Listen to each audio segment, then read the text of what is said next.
With the Butt Kicker Gamer 2, what you see and what you hear is what you feel. Butt Kicker. The future is feeling.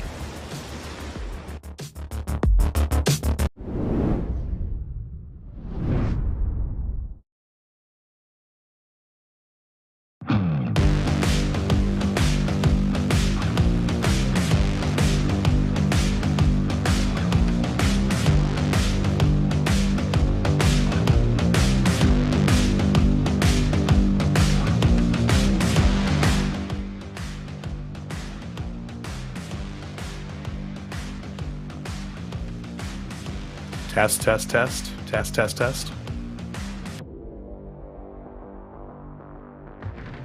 Oh.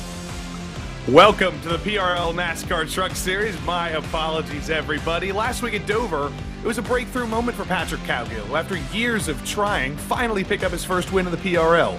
As we arrive in Kansas, though, will that win be dust in the wind for Cowgill, or can he keep the run going and carry on wayward son? With Brett Karakoff 25 points ahead in the championship, can Cowgill get his title run past the point of no return? We'll find out in how long? Well, right about now.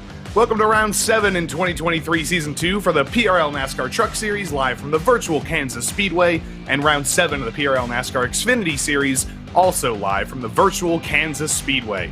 Hi everybody, my name is Joey Tevin. With me in the booth is Arjuna Kankapati, and behind the scenes is also our producer Arjuna Kankapati. How about that? But we start with the trucks tonight, Arjuna, and there's been some caution-filled races this season. There's been some cleaner races this season. I'm wondering which it'll be tonight. I feel like we're going to see a tale of two races. Truck Series here at Kansas, we know it's going to be a little bit more of a danger fest.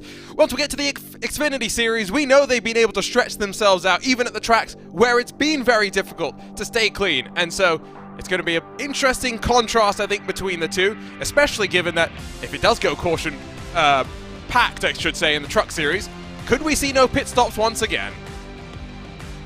That is always the question. Could we get enough cautions here at Kansas to go caution-free? It's happened before, but next up is Darlington, North Wilkesboro, and Charlotte to finish off the season. Definitely going to be thinking about that strategery at Darlington and North Wilkesboro for the most part. Two tracks. Very, very difficult, very, very well known to shred the tires. So some of those better tire savers in the field, maybe pretty well off there. But the championship standings, as I mentioned, look a little bit different because Patrick Cowgill has closed down that gap for the moment. It's only 25 points between him and Brett Karakoff, who's been dominating the season so far. Dallas Sullivan within touching distance as well, and Pierre-Luc Ryu, for that matter, is not too far off either. And it's Kevin McGarvey, Alan Dice, Nicholas Starling, Dominic Brodeur, Garrett Austin, and Oliver Goff down to the end of the top 10 there. In the team standings, that's been a little bit different because Regenboog Motorsports, with Brett Karakoff dominant, hasn't quite had the same consistency with the other two drivers. Matthew Karakoff has picked up a win. Colton Easterday's had a few top 10s, but for the most part, it's been Brett Karakoff scoring the majority of their points. And then it's Loaded Dice Racing, sitting in P2, about 21 points back. Still very, very close up there. And Whataback Speedworks aren't too far away either. Then BTDY Racing stays ahead of the two NASCAR and Discarl Motorsports teams. Then it's DDI Motorsports, Ride and Shotgun Motorsports, Love Racing, and Consult Info down to the end of the top 10 in the team standings. But qualifying is about to get underway in Kansas at the moment. But before we can get into that, we've got to thank all the people who make all of this possible here on RaceSpotTV. And first and foremost, that's Advanced Sim Racing. Owned and operated by passionate sim racers, Advanced Sim Racing designs and builds the sturdiest and most durable aluminum profile racing simulation cockpits available in the market today. All PRL members also get a 5% discount on ASR products using the Precision5 coupon code. And from Advanced Sim Racing, it's Racebox Sim Racing. Racebox offers mid and high-end button boxes for sim racing enthusiasts, from the casual gamer up to the most meticulous sim racing driver. Competitively priced and carefully handcrafted, their button boxes are an enjoyable addition to any sim racing setup. Visit raceboxsimracing.com and also get a 5% discount, also using the Precision5 coupon code. This coverage is also brought to you by the Butt Kicker. Butt Kicker products provide an incredible immersion and realism to every game. Feel every nuance and truly put yourself in the driver's seat with the Butt Kicker. And Mechasim Hardware is a small company from the Czech Republic, and their goal is to produce high-quality sim racing hardware. If you're looking for a high-end pedal set, handbrake, or sequential shifter, visit Mechasim Hardware's eShop right now to get you up to speed and check them out. And Moradness is a performance lifestyle brand motivated by motorsport and founded by professional race car driver Daniel Morad.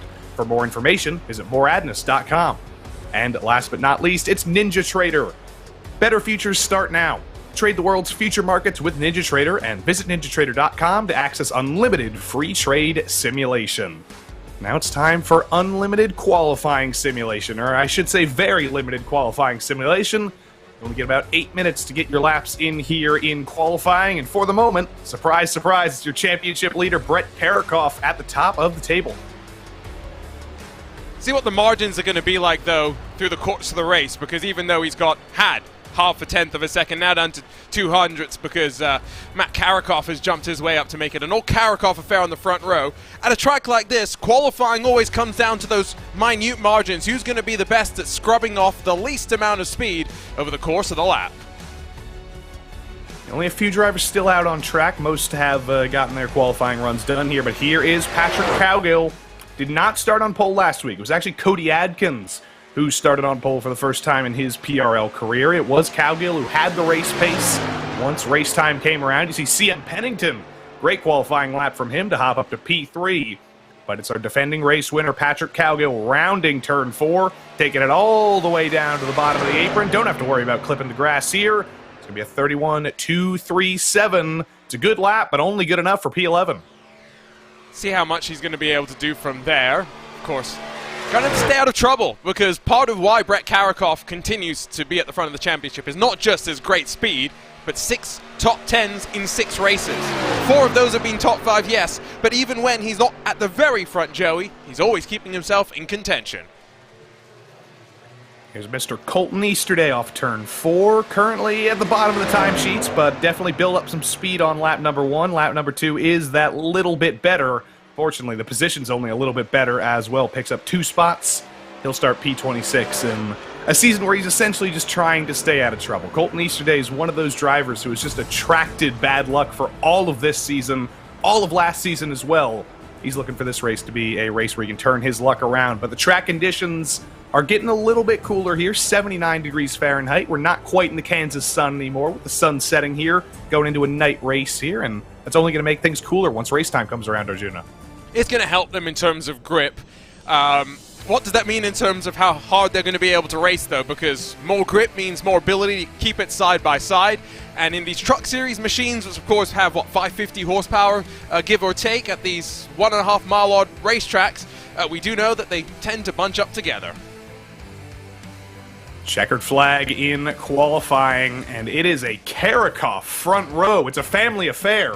So if the old Karakoff family is over here in the YouTube chat, they're going to be very, very happy tonight because it's Brett Karakoff and Matt Karakoff on the front row. Don't get those two confused because they've both won races this season as well. Then CM Pennington, 3rd place, his best qualifying in a very long time. It's the 44 thousandths off a pole.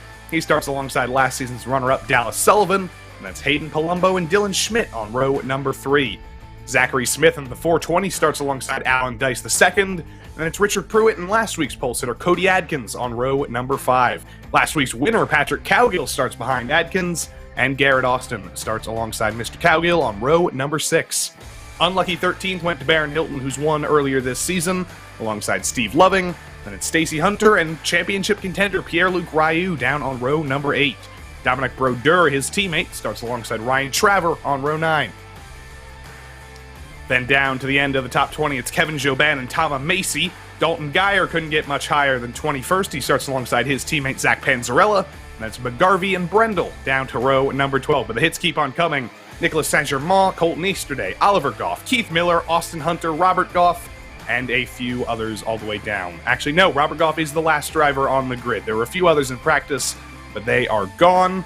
Robert Goff disallowed from qualifying. He's returning from a couple of penalties, and Austin Hunter as well, returning from being a little bit of a naughty boy at Daytona. He had to serve a 1-race suspension at Dover, but he's back in action here at Kansas this week to redeem himself, and you can see him there on the right side of the middle row.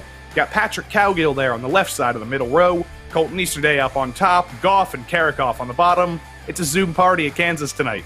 Oh, it looks fun, isn't it? We'll see how interested they are through some, I'm sure, the caution periods that we will get. The disco party behind Brett Karakoff still has not dazzled him so far this season, which I find remarkable. I'm not Bobby Zelensky, who, you know, for those that have watched eNASCAR competition will know that Bobby races in pitch black, Joey. I like a little bit of light, but I can't have distractions. Yeah, it's got to be a glare, because those are some bright purple lights. But maybe he has a polarized monitor or something. Maybe he's designed the basement for this, because that's a nuclear quality basement. That's gonna be professional stuff down there. No, it does look like that. The other thing that always intrigues me when we get to ride on board with Brett is the hand positions on the wheel. It's very 1987. It's almost Fast and Furious style at times. It's not a traditional racing driver's grip in the year that is 2023. As non-traditional as it might be, it's worked out pretty well. Hey, I for wish him. I could be that consistent. Exactly. Brett Karakoff has been the star of the field so far this season, making his debut in the PRL, joining his brother Matt Karakoff as sort of a way to get the family together in a virtual way. And for better or for worse, he's kind of shown up his brother so far this season. But tonight at Kansas, they start alongside each other. We see who's going to be the next Karakoff to return to victory lane. The iRacing sedan pace car pulls onto the pit road, and we are ready to go green for the first of 2 races tonight at Kansas. For the first one, at least, it's Brett Karakoff in the purple truck, beating his brother to the green flag.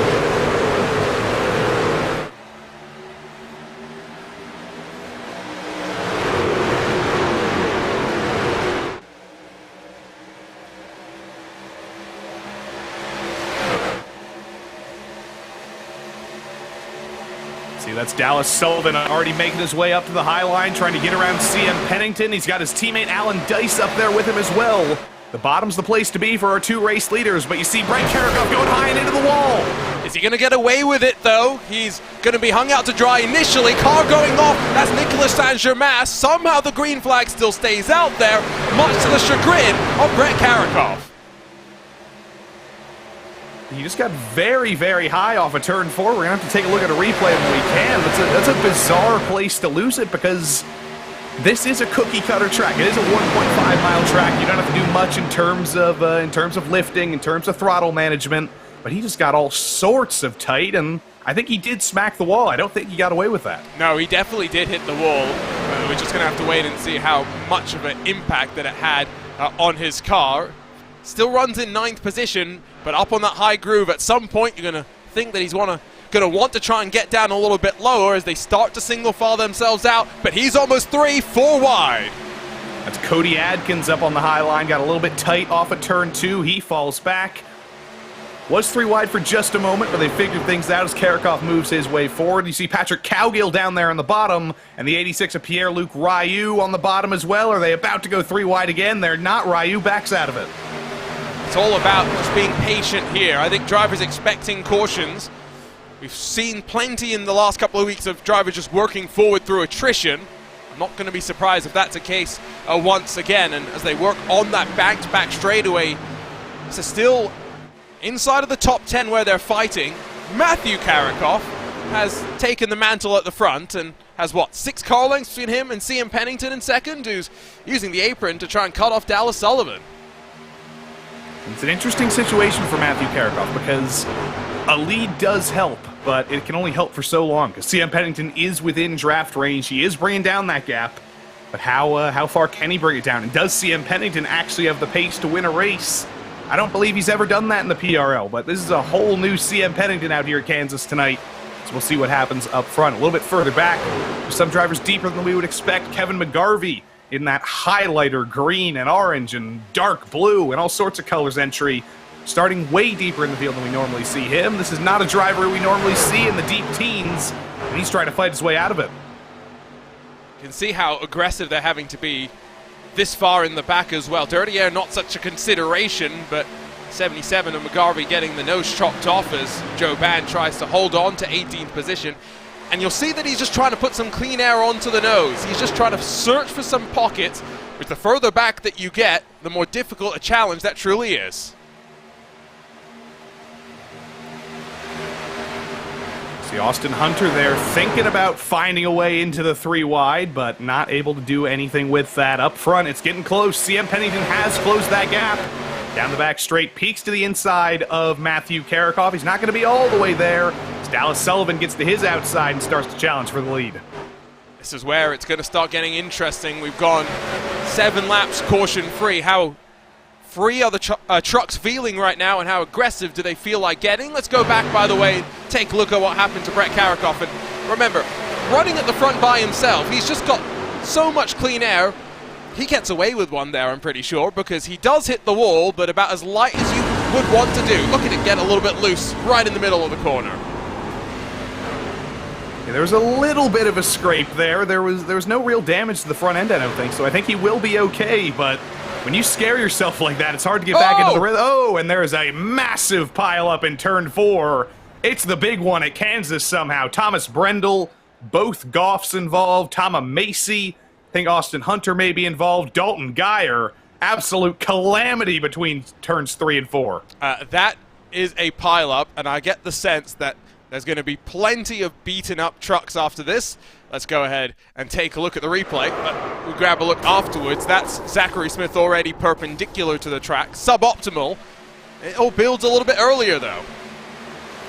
That's Stacy Hunter behind him. So did it happen? Oh, it happened ahead. It's the 34. With the 34 getting all sorts of loose, and everybody just piles in. Thomas Brendel up there in the Cheetos truck, nowhere he could go. Baron Hilton may have just made it through that. We may have to ride on board with him. But just watch everybody pile in. I think McGarvey may have gotten a bite out of it as well. It all came down to one truck trying to rejoin the racing surface, and that did not work out at all. It worked out all right in the end for the 34 of Garrett Austin, who I think may have had an issue off of turn number 2. But yeah, absolutely behind. Absolutely helter-skelter. Let's see what happened to Garrett Austin here in the 34 for Regenboog Motorsports off of turn 2. Everything looks okay. Oh, there's a little bit of contact with Hayden Palumbo. He does recover it, but he fires it back up on the track. We ride on board with Zach Panzarella here, who, in this hungry pack, finds himself flying into a stationary truck and nowhere anybody could go. So what, I count at least 10 trucks in total that got a part of that? At least. We had this discussion last week because you decided not to be here, and it was me and Correct. Dylan Coyle. You can't call them cars. They're trucks. That's very difficult to retrain your mind to do that. I mean, if you really think about it, a truck is a car. Yes, but It's a very controversial opinion, but a truck is a car. A truck is a car. Not all cars are trucks. Exactly, like squares and rectangles. Exactly. So this is where you got to be specific. You got to call it a truck. Or is it do you call a stock car truck? We didn't get that deep last week. I've never heard anybody call it a stock truck, but maybe we do it. I mean, you can't really call it that because it is very much not a stock truck. But then again, is the next gen car a stock car? It's meaningless at this point. True. Not many trucks. Made sure I got it correct there. Coming down to pit lane. Robert Goff, Oliver Goff, Panzarella. I'm sure it's mostly the drivers got mixed up and stuff, with the exception of CM Pennington, which I find an interesting call. That is an interesting call because he was running up front. He was running second or third when that caution came out, and he said, you know what, track position, maybe not that important. I'm going to go to the back of the pack here, take some of those fresh tires, and maybe just try and get aggressive and make some moves here. So that's an interesting choice from CM Pennington. I don't know if it's going to be worth it, though. He's got to hope that we get a long green flag run here. Yeah, I'm not sure how this is going to work out, to be honest, but we'll have to wait and see. This is why I find timed races so much more interesting when it comes to NASCAR. I have no idea how to actually think about them. Curious how the drivers think about it as well, because if you know you're time limited and you're at a track where there's going to be plenty of cautions, you know, like we've seen this season, that you may not have to come down pit lane. But do you gamble? I would have no idea.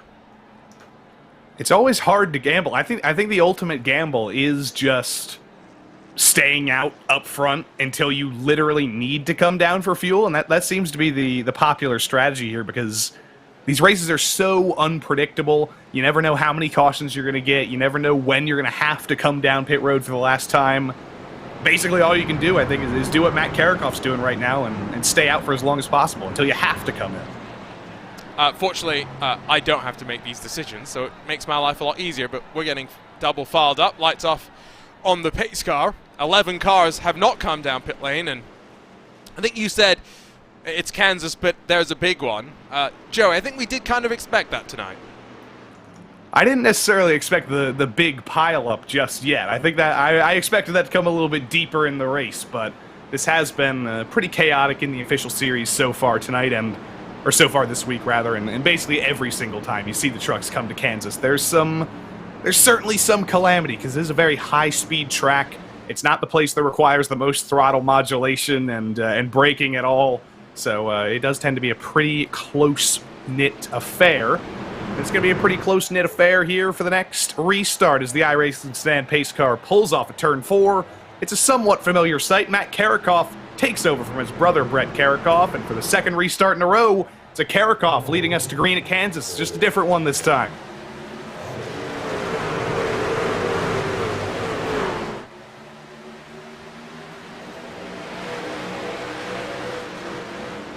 Spreading out in the back, a few damaged trucks just trying to pull out of the way. Zachary Smith staying out of the way, but up front, it is Matthew Karakoff. Up front, in control, and Alan Dice takes second from his teammate Dallas Sullivan.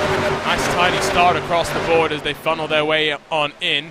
Be interesting to see how aggressive CM Pennington decides to be in the early stages, or if he wants to try and save his tires just a little bit more. Single file for the top 4, but side by side for 5th position with Hayden Palumbo having to defend from Steve Lovett. Palumbo's had a little bit of trouble so far tonight, trying to make the outside work. Gets a little bit loose, though. That's going to allow Cody Adkins to get to his inside and get in the train. It was a little bit crazier in the initial stint of this race, but for the moment, some guys seem content to run single file. Some seem very much not so, as Brett Karakoff sends it up to the high line around the outside of Dallas Sullivan there for third. Yeah, well, if he did get any damage, it's not holding him back right now, is it? And as much as he's being consistent to put himself in this championship mix, sometimes you've got to marry that consistency with aggressiveness, especially on a track like this where it's so easy to be shuffled back. And look at him get the bumper to Dallas Sullivan. He's trying to make sure he's clear of Steve Loving in that 27, who's going to slide up the inside and try and ride to third. As those two argue over what was P4, or what was P3 rather, Steve Loving says, "Thank you very much, I'll take both of those positions. You guys can continue to fight tooth and nail." And I have a feeling that Brett Karakoff's going to be a little bit frustrated right now. He had the run, couldn't quite do anything with it.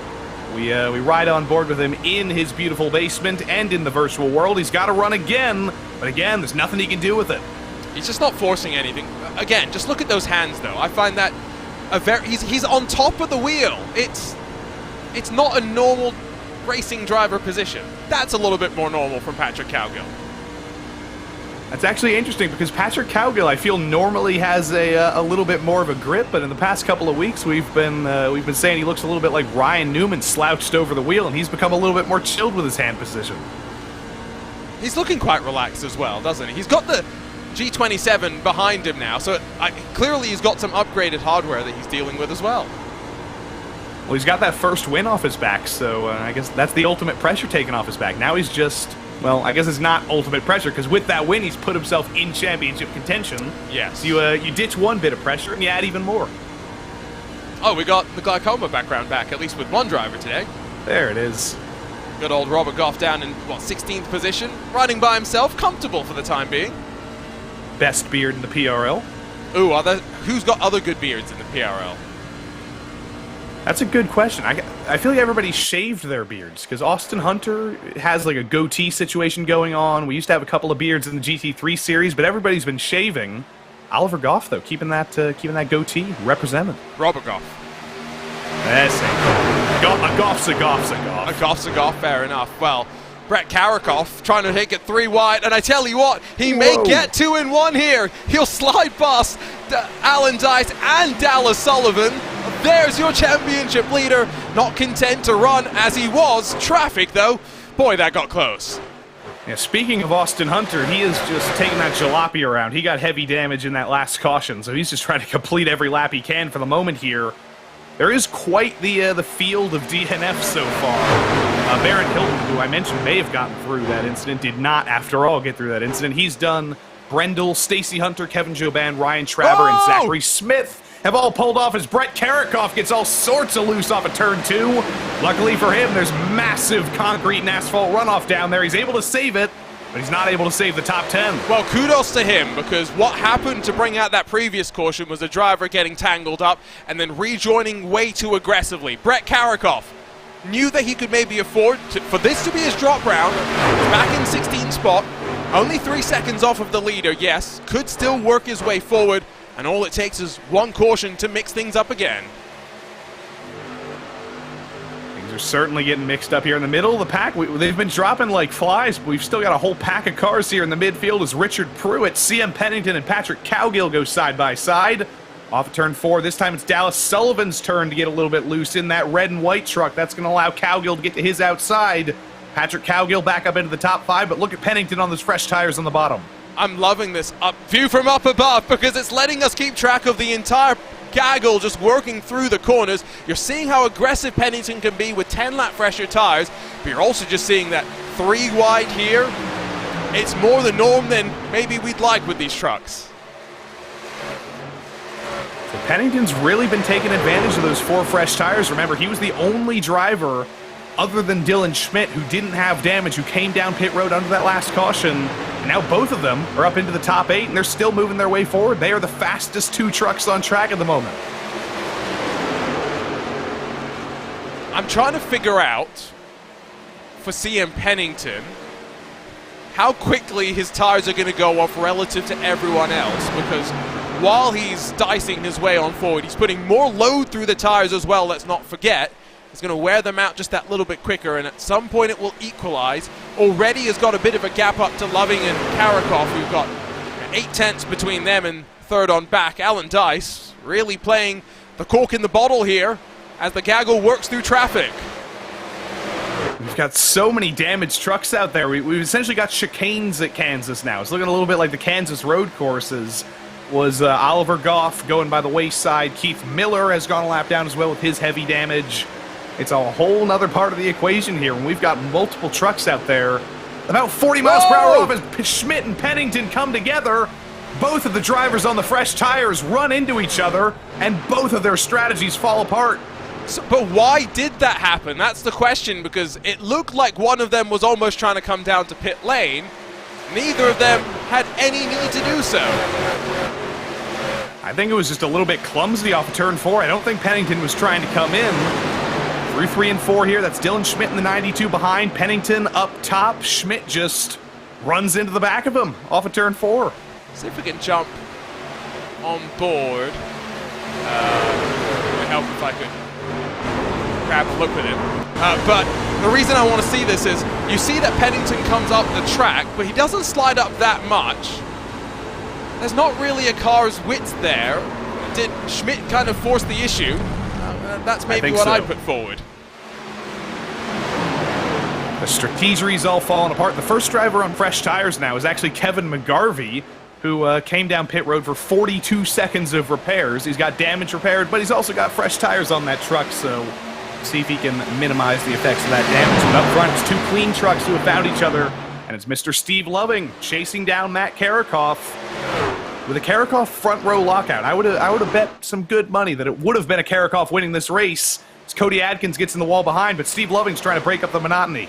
Yeah, he is at the front, but while Matthew Karikoff under fire, Brett, equally struggling now, of course, after sliding backwards through the field, is back up into the top 10, but the likes of Schmidt, Saint-Germain, Goff still behind him. They've got 1.5 seconds to close up to the next car. It's actually on the same lap as them, because you pointed it out, plenty of damaged cars in the one caution so far today. Plenty of them have headed back out onto track. That is Kevin McGarvey there. Contact between Brett Karikoff and another truck. I believe that was Nicholas Saint-Germain. Hard into the wall. Brett Karikoff is actually okay. It was the other purple truck of Cody Adkins who's gotten into even more trouble. They can't seem to stay off of each other. And no caution again, though. It's one of those things where if the caution comes out, you wonder if it breeds more cautions at the end of the day. Take a look at what happened as they worked off the back straightaway. Atkins getting very squirrely off the corner, and then on entry, whoever that, I think it might have been Dylan Schmidt, maybe running up a little bit high. I think it was Pierre-Luc Ryu down there in the bottom. Oh, little bit of contact there. Adkins gets off the worst. Ryu gets off perfectly fine. How many trucks don't have damage now? That's my real question. There's got to be single digits at this point. I don't want to think about that because, yeah, the damage bill or the sheet metal sales after this one's not going to be bad. They'll make a healthy chunk of change. Some Kansas fans are going to be going away very, very happy. There's going to be a sheet metal yard sale at the end of the race. Sheet metal. I'm trying to figure out where we can buy proper sheet metal so that we can actually put together a race car from damaged race car bits. Race Spot Motorsports 2024? No, that is an Arjuna Kankipati project because the personal liability cannot fall on Race Spot for what will go wrong in that project. Tragic. We'll be fine. What's the worst that can happen? Jeremy Clarkson style. That's how that's going to go. At least it's not Richard Hammond style. You know, he apparently had another accident. Oh, again? I saw on social media this morning or something, but yes, apparently there was another accident. As Brett Karakoff's coming down to pit lane. From top gear to first gear onto pit road, Brett Karakoff, this has got to be a deliberate choice here. He knows he can't make it to the end. He knows things have started to get a little bit more spread out with 20 minutes to go. Everybody does have to pit. Even those drivers who came down for tires under the last caution, everybody still needs to make that stop. I think it's a good call as well to maybe just get out of Dodge initially. He'll get the benefit of fresh rubber now, but he'll pay the price later on. Still with 20 minutes to go, and so as he hits his box, he'll get the fuel in and he'll gear up and go. Top three now, by the way, have closed up because Alan Dice did a great job through the last bits of traffic to close back up to the top two and latch on to them. And now we'll wonder how long it will be before they come on in. One Karakoff is pitted. Surely the other one's not far behind. It's easy. Come in immediately here. He's making his intentions known, and he is coming in this time. Karakoff is in. Alan Dice is coming in as well. And Steve Loving and Dallas Sullivan as well. All of the top four are in. Cowgill stays out, but look at that pit entry for Alan Dice around the outside. He's got to back out of things to actually get into his stall, though. Yeah, Loving actually, I think, did the wiser thing. He saw Dice coming and tucked up behind Matthew Karakoff so that he could find his stall. Really, really intriguing pit entry, but now who wins the race off of pit road? You've got to hit your marks. You cannot speed. Let's see the result come the end. A couple of cars seem to be going up on the jacks for 2, maybe 4 tires. Waiting for the fuel. About a 14-second stop around here. There goes Alan Dice. There goes Dallas Sullivan. Matthew Karakoff off of pit road. He does win the race. Alan Dice comes out second. Steve Loving does lose that one spot. He's down to third, or is he? It's a fight off of pit road. Loving trying to make it work around the outside. Sullivan, or Alan Dice rather, with the smaller radius on the inside. It's not just a race on the racing surface, it's a race off pit road as well.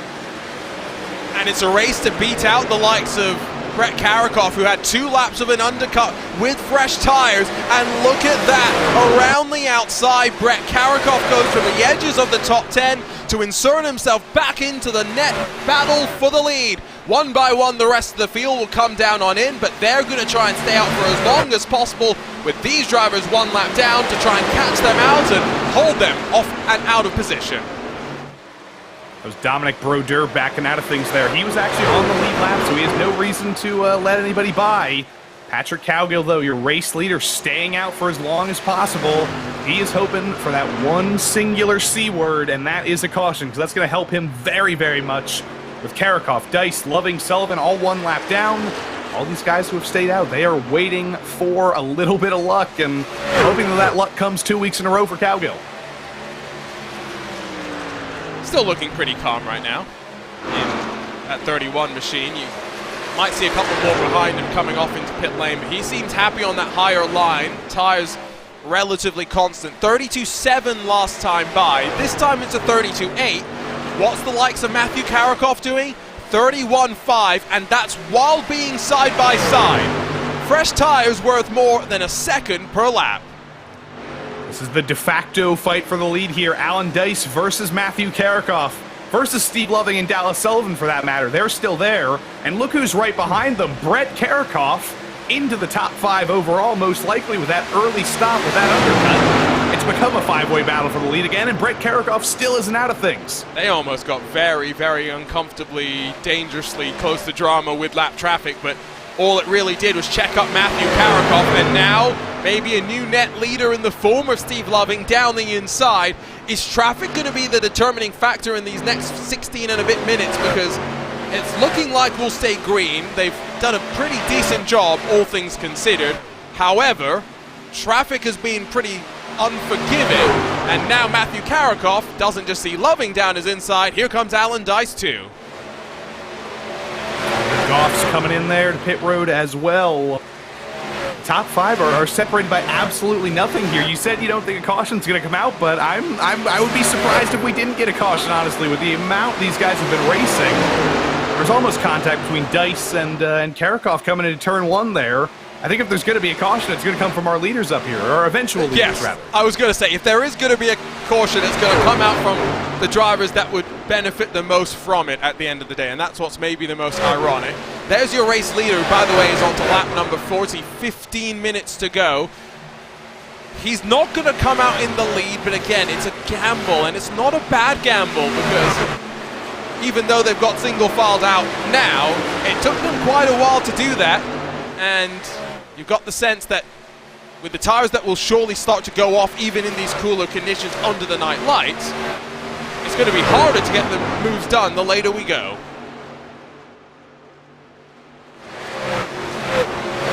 There is that traffic. Dylan Schmidt is coming up and a few others. They have no reason to let the leaders by necessarily. They're on the lead lap. They have every right to hold their position. But Dylan Schmidt just going to take it up to the high side there on those very, very old tires. Going to try and not cause a nuisance, though. It's a little bit more of a nuisance on the bottom of the track as Tom Macy and Richard Pruitt force Matthew Karikoff rather to thread the needle through the middle. Steve Loving does the same. It's a little bit like the Kansas Roval out here again. It's actually helped out Patrick Cowgill quite a bit, because second on back have lost some time with these leaders coming on through. Patrick Cowgill now has a 2.5 second gap to the drivers that at one point were directly behind him. I would come in the next couple of laps maybe if I was Patrick Cowgill, because we are getting to that point where your fuel tank's running dry. Cian Pennington has just come on in this time by. You don't want to leave it too late, because if we do go caution-free to the end, you're not going to get enough time on fresh tires to make up the time that you've lost through these last 10 or 15 laps. That is your race leader right up ahead there, Patrick Cowgill. What's he going to do? Is he going to be aggressive, or is he just going to pull over and get out of the way here? Aggressive are the two de facto race leaders, Loving and Karikoff, side by side through 1 and 2. Steve Loving's had a little bit of trouble in races past, running side by side with drivers at cookie-cutter super speedways like this. So far, hasn't caused any trouble this time, though. Patrick Cowgill pulls up to the top, opens the door, holds up Matthew Karikoff, though. That was the issue for Karikoff, again, just picking the slightly wrong line through all of that, and now Patrick Cowgill has cars on the same lap as him. Richard Pruitt has already bailed to head off to pit lane. Surely for Cowgill, now that the leaders have gone past him, he's got a little bit more clean air to dive down low. Don't think it'll be too long before we see him roll onto pit lane and be the potential one of final 3 cars left yet to pit. Become the chaser, but off of turn 3, Brett Karikoff gets to his inside. Cowgill showing no intentions to come down pit road just yet. He definitely can't make it to the end on fuel. There's a 0% chance of that happening, but how late can you possibly take this? Can you afford to wait until 10 minutes to go? That would only be about 20 laps to the finish, and you would have to essentially make up a 10-second gap or more. Brett Karikoff's quite chatty on the radio right now. Not sure what communications are going on. He's got a full second to try and latch back up to the battle for the lead, but ultimately, given what a tumultuous day that has been with Patrick Cowgill, by the way, rolling onto pit lane this lap, for Brett Karikoff to finish up in the top 5, I think I'd take that with both hands. Cowgill's in. Patrick Cowgill has finally pulled off, and he has brought it down pit road Question is now, where does he come out? What is the gap to our new race leader, Steve Loving, or rather the driver who will become our race leader, Steve Loving? And will Patrick Cowgill have enough time to bring that down? Cowgill pulls into his box, and he hopes this is the shortest stop of his life. It's going to be short as well in terms of fuel, but the problem is he's going to still take tires, and probably all 4 tires, and so it's not really going to gain time on pit road, and already the leader's off and away in towards turns 1 and 2. For Cowgill, may struggle to hold on to a spot inside of the top 10, but now with the fresh tires, let's see what he's going to be able to do. We saw just how quick CM Pennington was with the fresh tires after the caution. Still waiting for Dylan Schmidt to come in, so we'll have to do a little bit of commentator math here in the booth to figure out what the gap is back to Cowgill. But for now, I think we can say for sure that we have 3 contenders for the win right now. Steve Loving versus Alan Dice versus Dallas Sullivan. It's a little bit like last season. All 3 of these guys haven't quite had the same pace as they did last season. All 3 of these guys fought for the championship last season, and this could be the race where they turn it all around. This has managed to break our timing. Have you noticed that? Yeah, because Dylan Schmidt, rather, is still a lap ahead of Kevin McGarvey, so I think he's breaking our numbers. Yes, no, because, yes, technically everyone behind Pierre-Luc Braillou should be a lap down. But moving on, quirk of the iRacing timing system, I'm sure. We don't like math up here. We don't like math up here. Patrick Cowgill has already started to work his way on forward. I think, if I'm doing the math correctly, that he finds himself, and never trust a commentator's math, I want to make sure I'm very, very clear on this, it's about 8-9 seconds off the back of Steve Loving. I think he's, with 10 minutes left to go, maybe 20 laps. I think that's going to be a tall order. Because Steve Loving right now is running 32.3s. The fastest lap of the race is only a 31.1. So that's a second faster. If you can do that for 20 laps straight, you might be able to catch him, but like you said, that's going to be a very, very tall order, but Patrick Cowgill likes those alternate strategies. He had to do something different if he wanted to try and take a run at this race and see if he's able to pull it off. He's definitely hoping this thing goes green to the end, though. So less than 10 minutes to go. You were wondering if we were going to get a caution, Joey. Do you think we're going to get one soon? I'm not going to say that. I'm not going to put that evil into the world. I don't know. I'm getting tense. I'm feeling like Christian Horner's leg right now. Yeah, I'm feeling a little bit jittery, so what could be better than a little bit of gentle overnight relief here? Because as you know, PRL doesn't just stand for Precision Racing League, it stands for playing race cars loud. As they fight for the race leads, we wait for Dylan Schmidt to come in. Let's listen to the sounds of the engines of the PRL NASCAR Truck Series.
How about that for a little bit of playing race cars loud? Always good to hear the sounds and the emotions and the reverberations of these trucks. And I think Steve Loving is pretty happy that he didn't get struck by the playing race cars loud curse, because so often the most important part of the race seems to happen when we're trying to turn it up like that, but Steve Loving survived it. Is Dylan Schmidt trying to go to the end without stopping here? Interesting suggestion. Because remember, he did come in under that last caution. He had a little bit of an oopsie with CM Pennington that took him down the field a little bit, but he came in with about 30 minutes to go. I've just been wondering if he's been saving fuel earlier on, because he would have needed to be able to think about going to the end. We've got 7 minutes to go, which with about the 30-second lap times, again, means we've got about 14 laps left. He's losing about 1.5 seconds a lap right now to Steve Loving, so he's not going to win by staying out there till the end. He'll still get a top 5, all things considered, and much like I was saying with Brett Karakoff, after what a tumultuous day it's been for Dylan Schmidt, take that with both hands. And if we get a caution, Dylan Schmidt is going to be in great shape here because... No, he will not be, because his tires... Well, everybody will come down pit road because it's been so long. It's been a pretty long stint for everybody in the field that I think everybody would come down. I feel like with the likes of Loving on 22-lap old tires, he'd definitely come down. Everybody behind him as well. I feel like you but got also, if we get a caution, it might end the race. Not yet. Once we get within 5 minutes to go, then we start talking about that. Right now, we'd restart. And so Patrick Cowgill, for example, 9 laps into a run, he's guaranteed to stay out there. He's not bringing himself back on in. I don't know. I feel like you'd see some gambles. Richard Pruitt's out there for 13 laps as well. I'm trying to get the commentator's curse working, if you can't tell.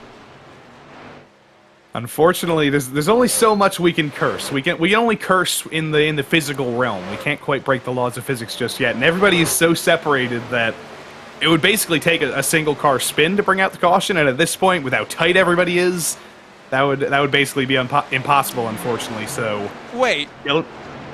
Yes? Why does Dylan Schmidt say P30? Okay, he's coming down to pit lane, so it's not going to matter. Phew. But he has gotten timing so confused that the gaps are totally broken. And he loses it onto pit road as well. I mentioned we can't break the laws of physics with the commentator's curse, but I think we just did. And poor old Dylan Schmidt couldn't bring it to the end. He took a gamble. And he's thrown it away on the entry to pit road. I think it's overall only cost him about 3 or 4 seconds, so it could have been worse. But whatever he was doing in terms of strategy was so confusing and perplexing to iRacing that it got it totally confused there. That's going to be an iRacing bug report. Meanwhile, front of the field, Steve Loving has said thank you very much and pulled away to the tune of 1 full second with 5 minutes to go. It's his race to lose, I'd say. It's been kind of an unfortunate season for Steve Loving. He was a championship contender, as I mentioned last season, came into this season with a full head of steam, really expected to be able to fight for the championship again. He's just had a little bit of bad luck. He's had a little bit of misfortune of his own. This could very well be the night where it all turns around, though. He's got a comfortable lead over Alan Dice, but Alan Dice himself does not have a comfortable lead over Karakoff and Sullivan. I think the real battle here is going to be for second. Absolutely. They've probably not got much traffic to deal with, which will be a blessing for Alan Dice, you feel. But now less than 4 minutes to go, so less than 8 laps probably left. Dallas Sullivan's looked the most racy of this grouping. He hasn't had enough to get past Matthew Karakoff. Is that same thing going to apply up to Alan Dice? Their tires are out 30 laps old or so. They're not in tip-top shape by any means. I want to make sure I give one shout-out here before we get to the end of the race, because Colton Easterday currently runs P11, started at the back of the field, had a mediocre qualifying run, but he's stayed out of trouble all night long. He's beating about 10 trucks on pace right now. This is Colton Easterday's best race in the PRL ever, I think. And look at, he's got one hand off the wheel during corners, because that's where his push-to-torque is bound. It's not safe, but he makes it work. He's got a 3-second gap back to Nicolas Saint-Germain, so he's okay. But I would keep both hands on the wheel, Colton. You don't want to throw away this result. No, especially if he crashes, we're blaming you. It's your fault. And he's a trucker in real life. He drives real trucks. He makes deliveries and stuff. So if anybody's gonna have good habits on the wheel, it's got to be him. That's interesting. You know, Carl Janssen, now of the Williams Esports team, he's also a trucker over in his native Sweden. Maybe trucking is a good base for sim racing, it turns out. Maybe. Big, heavy machinery. You're definitely getting a lot of understeer. You're getting a lot of tightness in those big rigs, so it might just apply. As there's Patrick Cowgill up into the top 5. He's running out of time. He's only got about 5 laps at the line, so the win might be out of the question, but he's taking a top 5 with his alternate strategy, and catching Sullivan and Karakoff isn't out of the question either. I think he's asking for a bit much. Last time he only gained about 0.8 of a second, so he'll get there in 2 laps, and then he's going to have to pass both Sullivan and Karakoff. I think for Cowgill, the most important thing is just going to be the fact that he's got it in front of Brett Karakoff. The only thing he can really do is beat his championship rival on track, and he's going to do that even though it does seem like both of them are looking a little bit squirrely. I'm trying to think if there's going to be any real championship implications from this, because Brett Karakoff started on pole, so he's got that extra bonus point. Cowgill may be in contention for most laps led because of the amount of time he stayed out. So if he isn't gaining any points with the evening out with the pole position point, he might just gain 1 point in his championship rival. And in a series where every point matters, you do need every single point you can get. So alternate strategy for Cowgill working out decently well. And like I said, he is beating his championship rival. That's all you can ask for. We've got a third trucker we can talk about. Mark Kalin says he's on the road as well. So, as Abner Acosta jumps into the YouTube chat to say that he's never seen him in the truck series before, so clearly that's not true. Yeah, Mark Kalin was always riding in anonymity. He had an invisibility cloak out there. Ah, okay. I need this invisibility cloak at times. Just so I can dodge the fire of the drivers who are always right and I'm always wrong. Well, we didn't have any cameras tonight, so I think we technically are invisible. I don't know how that works with the laws of physics, but if Schrodinger has anything to say, we might not actually exist here. No, we don't. Steve Loving does exist up front, though. He just took 2 laps to go. Was a little bit iffy with the timing. It could have been 1 lap to go, could have been 2 laps to go. Loving has 3 miles left to go, or about 2.25 now as it takes down the back straight for the penultimate time.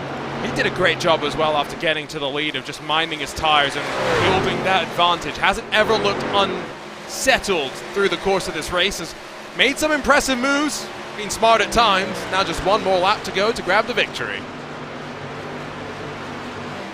Steve Loving has not had the season he wanted, like I said, but he's about to turn it around. Kevin McGarvey and Garrett Austin, they're not done fighting for positions either with Pierre-Luc Ryu. Remember, Garrett Austin got into all sorts of trouble with that pile-up a little bit earlier. He's going to recover to a top 10, but Steve Loving is going to recover his season. And in Kansas, off of turn 4, Steve Loving is going to be loving someone down to the finish line. Steve Loving returns to victory lane at Kansas, his second in the PRL. Fantastic drive. Dice Karakoff able to stay in front of Cowgill, as was Dallas Sullivan, and so you just wonder for Cowgill if he had come in a couple of laps earlier, only ended up 3 seconds off your leader. If he was a second a lap quicker, that's only 3 laps.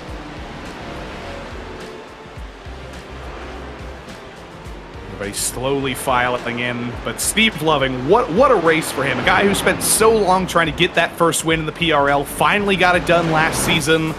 And this was an even more masterful performance, I think, than that last race. Pulled away from Alan Dice, a guy who's very good at saving tires.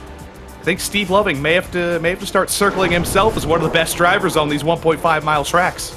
And we call them cookie cutters because the skills translate to so many other tracks as well. So it's something that stands you in good stead over the course of a year. And for Steve Loving, burning it down in victory lane, some momentum on his side heading into the final couple of rounds of the season. What do you think? Should we start calling Steve Loving the Cookie Monster? No. I think I might have to do that anyway. Steve Loving victorious at a 1.5-mile track at Kansas. Alan Dice comes home just short in second, ahead of Matthew Karakoff, who started on the front row, and it was Dallas Sullivan and the alternate strategy Patrick Cowgill to the end of the top 5. Your pole sitter Brett Karakoff ran into all sorts of trouble tonight, still came home with the top 6 though, and then it was Pruitt, Ryu, McGarvey, and Austin down to the end of the top 10. Colton Easterday, not the best result of his PRL career. He did get a top 10 at Texas earlier this season, but definitely the best race he's had in P11. Had a Nicholas Saint-Germain, Hayden Palumbo, CM Pennington, and Dalton Geyer to the end of the lead lap. Robert Goff, Dominic Brodeur, Zach Panzarella, and Dylan Schmidt and Tom Massey, for that matter, were able to bring it to the end, but were multiple laps down. Oliver Goff and Austin Hunter were bringing some heavily damaged trucks to the end of the race at the end of all of that, and then we immediately get into the used truck lot of trucks with very heavy damage. Cody Adkins, Keith Miller, Zachary Smith, Ryan Traver, Kevin Jobin, Baron Hilton, Thomas Brendel, and Stacy Hunter, basically all of whom were involved in that massive accident with about 10 minutes into the race. But one driver who wasn't involved because he was looking backwards, Steve Loving, our victor, is here with us in victory lane. Mr. Steve Loving, second win in the PRL, very, very dominant. What's it with you and cookie cutter tracks? Oh, I don't know. I just I lucked out. It was a great race. I had a blast. really running up there with Karakov and Dice. That pit stop was fantastic. We went in side by side, came out side by side. It was a really fun race. I'm glad we only had one caution and went green. We got 3 races to go, 3 very different tracks. Darlington, then a short track at North Wilkesboro, and another cookie cutter at Charlotte. I imagine you're looking to that championship finale as a place for another good result. It'd be nice. I don't think I'm in the points competition anymore. I had to miss a few races, and I had a couple bad incidents, so I don't think there's any way for me to take a championship. But nonetheless, that doesn't mean I'm going to give up. I still want to give it my best and see if I can place something on the podium and give a great show for all the viewers on the broadcast. Well, you certainly gave us a great show tonight. Steve Loving, congrats on number 2, and we will see you next week. Yeah, real quick, let me thank Love Racing and Josh Daniels for running a great team. My teammates, I know they didn't have a very fortunate run tonight. Tom and Keith, they really gave it their shot, but they're extremely supportive and they're awesome guys. So hopefully they have a better week next week. But nonetheless, everybody in the league did a great job, and Charles, obviously, for running a fantastic show. Steve Loving victorious at Kansas here tonight. And we've got the runner-up here as well, Mr. Alan Dice the second in the race tonight as well. Seemed to be a return to form tonight, Alan. How did things change tonight? Yeah, it was a pretty good race overall. I was just happy to see, mostly caution-free, so cleaned it up a little bit. Just having some bad luck this season for whatever reason, but overall it went pretty well. I just had nothing for Steve there. Once he got out front, I just couldn't get a run, and then he just burnt my stuff up trying, so I just was kind of holding on to it from that point. Well, Alan, congrats on P2 tonight. We'll see you at the banks of Darlington next week for the throwback race. Yeah, sounds good. That'll be a fun one. Hopefully we can stay playing again. Second place, searching for his another win of the season, P2. Matthew Karakov comes home in third. We've got him as well. Matt from the front row to the top 3 as well. What more do you need to keep pace with Steve Loving out there? Seemed like he was the class of the field. Matt Karakov, do you have a copy? So we got some slight technical issues with Matt Karakov, but no bother, because instead of Matt Karakov, I believe we have our 5th place finisher, Mr. Alternate Strategy himself, Patrick Cowgill. Probably the most exciting driver to watch in this race. What made you think of that alternate strategy? I was actually just hoping for a caution again like last week, but it didn't end up paying off. I think I went 2 or 3 laps too long. Otherwise, I may have been able to be up there for a podium spot, but I don't know. So you got that first win off your back last week. You got some points ahead of Brett Karakov this week. How are you going to keep the championship alive for 3 more weeks?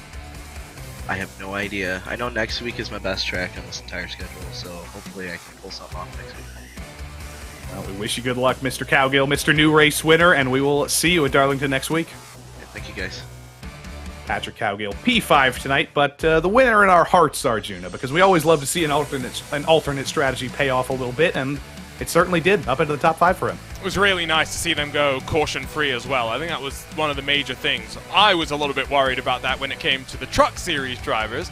But now, like you say, we go to a throwback track next, one where if you don't leave with a stripe, have you really been doing it right? Absolutely not. That is the Darlington way. You like what I did there, Joey? It was very you. I did like what you did there, and it's going to be a throwback race next week, so don't get confused. There's going to be some very, very different paint schemes, and we're going to have a lot of fun seeing all the throwbacks that everybody's thought of. We've seen a ton of them already from the Whataback team, because they are just paint scheme central. It's going to be a lot of fun at Darlington next week. Then North Wilkesboro after that is sort of a secondary throwback race anyway, so I imagine we'll see some of those paint schemes stay over for 2 more weeks, and then a championship finale at Charlotte will make some of our cookie cutter track merchants very, very happy. Now, Whataback Racing, you've already praised their livery game. The gauntlet's been also laid down for them to have 2 different set of throwbacks, one for Darlington and one for North Wilkesboro. I'm very curious for that race because I've seen the bigger cars go around there. I've never really seen the smaller cars go around there. Trucks. Curious how it's going to play out. Yeah, don't give Nicholas Hunter and Jeff Evans any ideas, because if you tell them to make a paint scheme, they're going to be going all out. So I want to make sure those guys have some free time. I don't want them spending all week long making North Wilkesboro paint schemes. Or maybe I do. I don't know. We'll see who's more evil. We're all evil. Give us our paint schemes. If I think of another fake sponsor, I think they'll deliver there. But speaking of continuing to deliver racing, it is the PRL NASCAR Xfinity Series, and we're back at Kansas Speedway. It's a doubleheader here at Kansas, and we take our time here with the bigger series, we can say, the more experienced series in the PRL. We can say that much at least. The stars and cars of Wednesday night in the PRL NASCAR Xfinity Series. Same schedule, more or less, but it is going to change up in the next couple of weeks. We do go to Darlington as well next week, so it will be a throwback race for them. But instead of North Wilkesboro, just like in real life, we go to Texas. Actually, we don't go to Texas in real life, but it's replacing that. And then the championship finale at Charlotte stays all the same. But we skipped out on Texas earlier this season when the trucks went there, and we're going to make the Xfinity drivers suffer with it a little bit later. Is there any track which divides the fan base more than Texas? Or are we all pretty universally agreed that it's terrible and for one reason and one reason alone? Let's get rid of that PJ1, please. Yeah, let's get rid of that, and let's make turn 1 not 19 miles wide, and let's go back to the way it was. Back in, if it was Legacy Texas, we'd all be very, very happy. Yes. We'll deal with it. Richard Regan Jr. will certainly deal with it. He's currently our championship leader because he's had an absolute fantastic run of things this season. He's taken second all-time in PRL wins from his championship rival Abner Acosta. So if that wasn't enough of a rivalry, they're chasing over all-time glory there. And speaking of all-time glory, the winningest driver in PRL history, Bradley Holly, still hoping to return to victory lane after his first winless season last season, sits in third in the championship, tied with his teammate Jeff Evans. And it's Danny Cervantes ahead of last season's champion Elliott White, Thomas Sink, Colton Lane, Jim Westerfield, and Adam Zemke down to the end of the top 10. In the team's championship, things have separated out just a little bit more with Regan Bogue Motorsports, with Cervantes, Regan, and Reese Bogue 22 points rather. I cannot do math, ahead of Whataback Overdrive. Precision Racing Esports has not quite had the same dominance they had last season. Elliott White has not really had the time or motivation for that matter to practice as much, so he's been a little bit further off the pace. Then it's the two other Whataback squads to the end of the top 5. Car Ramrod, Bull Creek Racing, Riding Shotgun Motorsports, the secondary Bull Creek Racing squad as well, getting some points on the board, and YS Motorsports, the one-car team of Corey Precker, just doing its best there down at the end of the top 10. But it's time to get racing again. It's time to get qualifying again at Kansas for that matter, and it's going to be a little bit tougher of a job here because the trucks were a little bit of a pack race. You don't have to do much in terms of throttle modulation, in terms of braking, but you definitely do here in these Xfinity cars. It's, more horsepower than the Cup Series most weekends than not, so it requires a little bit more patience with the right foot. Now, with patience, with power comes great responsibility, right? To quote the great Uncle Ben. It's very much the case in these cars. We didn't really talk too much about tires in the Truck Series race, even though we saw fall off going on 1-2 full seconds. We're going to race in the afternoon here. It's going to be even warmer than what we saw with the trucks. We got more power, more load going through the tires, and a longer race. How much more careful are we going to have to be? Well, let's find out. How long are the drivers going to wait to go out here in qualifying? A lot of them waiting for maybe waiting for the sun to go down a little bit, maybe waiting for it to get a little bit cooler out on track. Colton Lane, though, he's going to be one of the first drivers out on track here in that number 60. Had a pretty good run at Dover last week, made a lot of forward progress in the field, got a top 5 if I'm remembering correctly, and he is searching for that momentum to stay good as he rides the top lane on lap 1. I think it looks to be that he's trying to just build up the momentum on the first lap, and then we'll try and dive down a little bit lower on that second lap, which I find an interesting proposition because look at those weather conditions. It was, under 80 degrees Fahrenheit for the trucks? Over 115 for these drivers. I think, honestly, you want to get it done on the first lap, and you don't want to sacrifice tires by trying to build up momentum. 120 degrees Fahrenheit. That is a ridiculous temperature, and if my memory serves me correctly, if you cook pork for 21 hours at 120 degrees Fahrenheit, it's safe to eat. Well, interestingly, Colton Lane up on the high line for the second lap, at least through turns 1 and 2. Comes in a little bit lower through 3 and 4 on the second time of asking. Was a good half a second quicker than the field initially, but now time's starting to trickle on in. Finds another quarter of a tenth of a second to duck down to a 31.528, but seems pretty competitive. Chris Justice crosses the line for his first lap. 31.8, not too bad, but Colton Lane gets beaten by Elliott White. There's certainly time out there on the track. Colton Lane's pole run was short-lived because the old Pink Panther, Elliott White, who may just be in a darker pink paint scheme this week. I think they may have changed up the colors a little bit there, and it may have been for good. As Jeff Evans rips the top line here, I need to point this out for you, Arjuna, because I have a feeling that this is Miracle Flow, but translated into some sort of Star Wars language on the sides. No, I got. Oh, and the force is with Jeff Evans because to the top he goes. We're still waiting for our championship contenders. I do like this paint scheme a lot, although I do enjoy a bit of pink. Can I get a pink lightsaber? Could I convince George Lucas to allow that? Maybe. I'm not Samuel L. Jackson, but, you know. So what does that actually say on the side? I'm pretty sure on one side it was more easily readable. Oh, no, it looks the same, isn't it? Equally illegible. Because Miracle Flow is the sponsor of so many cars at Whataback, so I have a feeling that it's Miracle Flow translated into some Star Wars language, but I don't know my Star Wars languages, so I don't know. Oh, there's many Star Wars languages. Ewok, is that one? I only know English in terms of normal languages, so don't quiz me. Now, Abner Acosta 3/10 off on lap 1. Can he find some time on lap 2? Abner Acosta crosses the line. One of the greatest qualifying drivers in PRL history. Not going to be great enough here, though. Does not have the speed for Jeff Evans. Richard Regan Jr., though, he's going alternate strategy. He's got the UV gloves on. He's got the Rift on. He's not happy. Ripping the top there. Off of turn 4. Can he beat Jeff Evans to pole? Yes, he can. Richard Regan Jr. steals it. Did you see the look of disappointment off of turn 4 as well? He, shrugged his shoulders like, could he have been quicker? That's crazy. Definitely. That's crazy. I got to check the numbers here because Richard Regan Jr. has been making a charge at being the pole position winningest, whatever order you want to say those words in the PRL. This would be his 47th pole, so he's still got 27 to catch the guy on your screen right now, Bradley Holly, but I wouldn't be surprised if he does that in about 3 or 4 seasons. That was a big old wiggle for Bradley Holly. Cost him at least a 1/10 of a second, I'd wager, and so he'll start in 7th. Now, final couple of cars will work their way on through.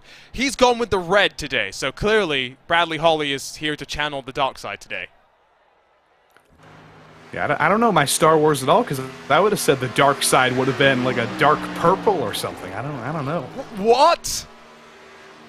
I don't know my color. Red lightsabers. I mean, I only know Darth Vader is just got a black mask. Red lightsaber, though, right? I don't know. Does Luke Skywalker have a blue lightsaber? He blue and green at different points. All right, at least I got some memories in my a little head, bit. You're close.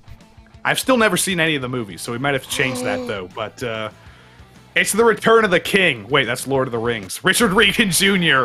will start on pole here at Kansas for the 47th time in the PRL, and he breaks little Jeff Evans' heart. Jeff had such a great qualifying run going there. He'll look for a better race run, and Abner Acosta, Regan's championship rival, starts down in 3rd alongside his teammate Elliott White. Then it's Colton Lane and Adam Zemke on row number 3, both of them having some good qualifyings. And then it's Bradley Holly trying to return to victory lane, starting alongside Jacob Emery. Mike Knight and Matt Gagnon make up row number 5, and then it's Thomas Sink starting alongside last season's Truck Series champion Reese Bogue. Jeremy Bailey unlucky 13th alongside Jim Westerfield, and then it's Chris Justice and Nick Hunter, who both has a new paint scheme and I believe a new headshot there, so giving us all sorts of fun stuff to talk about. RaceSpot's own Terry Radford P17 outqualifies Charles Sumner on row number 9. The hits to keep on coming, Danny Cervantes, Doyle Lawrence, Mark Kalin, and Doug Evans. None of them set qualifying laps. I believe they were all disallowed from qualifying, if I'm not mistaken. Mark Kalin was disallowed because he was also naughty like Austin Hunter and was not allowed to race next week and serves a penalty this week. But we see our carousel of entertainment, our wide array of Zoomers, and a lot of them are millennials. Bradley Holly up on the top left, and then Mark Kalin on the right. Underneath him is Jeff Evans, Richard Regan Jr. in the middle, Chris Justice on the left there in the middle. Terry Radford is having a pre-race snack, and I believe that is Jeremy Bailey on the top right, or on the bottom right, if I'm not mistaken.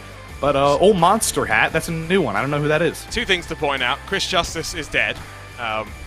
So sorry, Chris. Yeah, rest in peace. Terry has cleaned himself up. He does. You noticed that as well, right? I think it's just slicked back.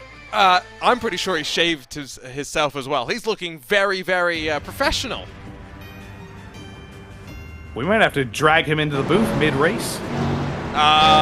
We may not be able to get rid of him is the problem. Because he'll just enjoy talking that is to very us true. too much. That is very true. He's not had We an are easy ready to season. go racing here. He hasn't had an easy season, and last time we were at a cookie-cutter track at Kentucky, his race basically ended before it even started, so hopefully he's got a little bit better luck at the different K track. He was kind of promoting this place as the place where he got his first iRacing win, so anything can happen. But up front, it's a little bit more familiar with Richard Regan Jr. on pole. He has been almost unbeatable in qualifying this season. He has been beatable in the races a couple of times. Abner Acosta has beaten him to a couple of wins, but Regan has definitely been the star of the Xfinity Series this season, and he's going to lead us to yet another green flag for the second time tonight. It's time for some NASCAR racing at Kansas. It's Xfinity time in the PRL.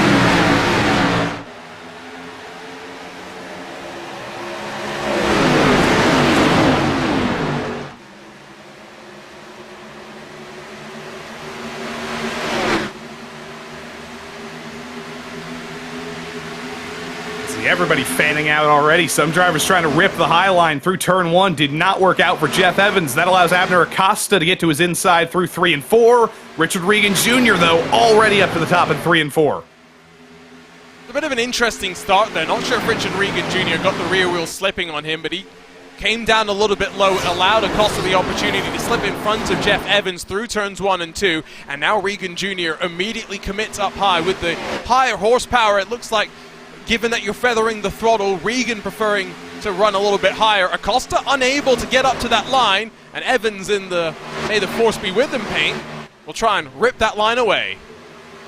I believe Bradley Holly's in a very, very similar paint scheme. So both of them are repping the Disney-themed entertainment products that I haven't experienced. So we'll see if we can break any more references out there.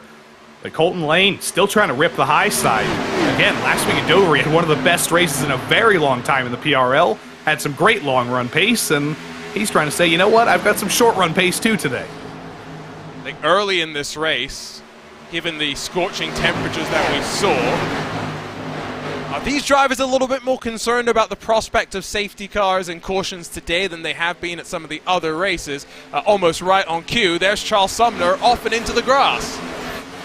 Oh, Doug Evans as well. Mark Kalen's involved too. Don't pull up on the track and bring out a caution again, Mark. Charles Sumner recovers, Doug Evans recovers, and it looks like Kalen recovers as well. But right as you mentioned that, we didn't get a curse in the truck series, but I think you just did again. I'm not taking any responsibility for that one. Direct all your complaints to Joey's Twitter. That's the best place to do it. That's true. I think Nicholas Hunter may have been involved as well, so we may have to direct our complaints to him. Let's see what happened off turn 4 here.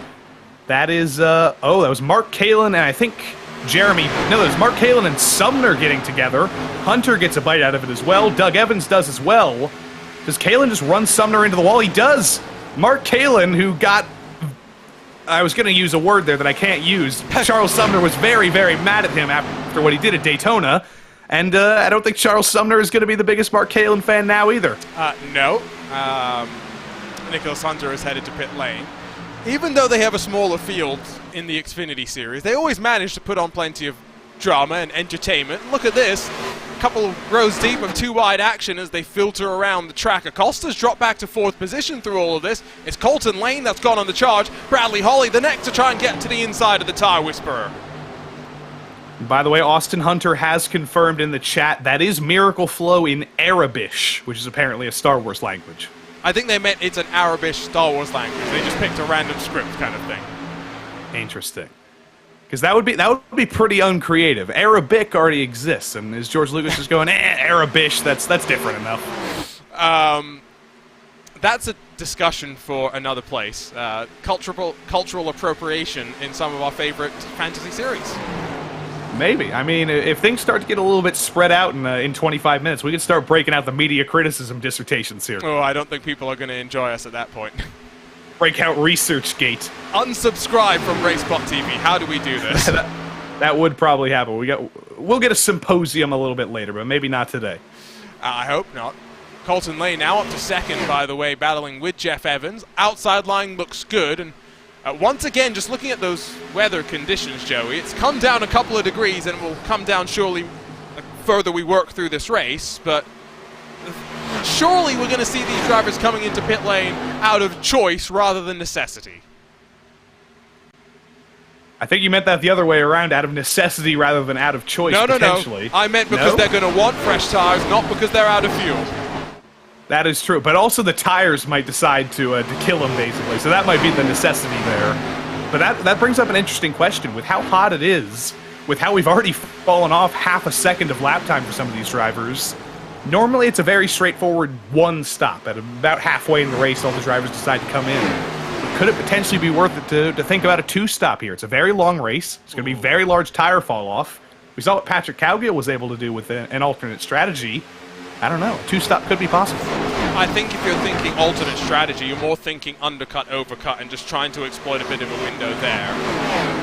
The length of pit lane and the fact that you go down a full lap is going to mean that a two-stop is very difficult to force your way back through unless, in some situation, the cautions play in your favor and you still need them to be very, very favorable. I don't think it's worth the gamble, but there's a reason I'm up here in the booth and not on the pit wall. We're going to change that one of these days. We're going to get Arjuna in a race spot broadcast driving a car one of these days. It may take 10 years, but... hello, we'll get there. I've been on my fair share of race spot broadcasts. Yeah, but we got to do it again. It's never enough. No, because when I used to be racing, it was at decently high levels. I had my day in the sun. I don't need to have my ego deflated. I think that's what Mika Hakkinen said. I had my time. I'm happy. No, his sabbatical's ending next year. You don't. No. He's coming back. How about that? I'd be here for that. There could be a free seat at McLaren pretty soon. I mean, he's always welcome to join us on the RaceSpotTV broadcast. Mika, if you're listening, Arjuna's right. Get in here. Which Mika are we talking about, though? Because I'm sure there's some Mika fans, the music artist, who are very happy that we're now talking about him.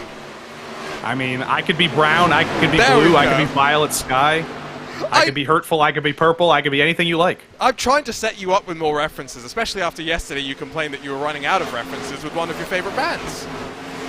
I can't do the high voice that he does. I'm no tenor.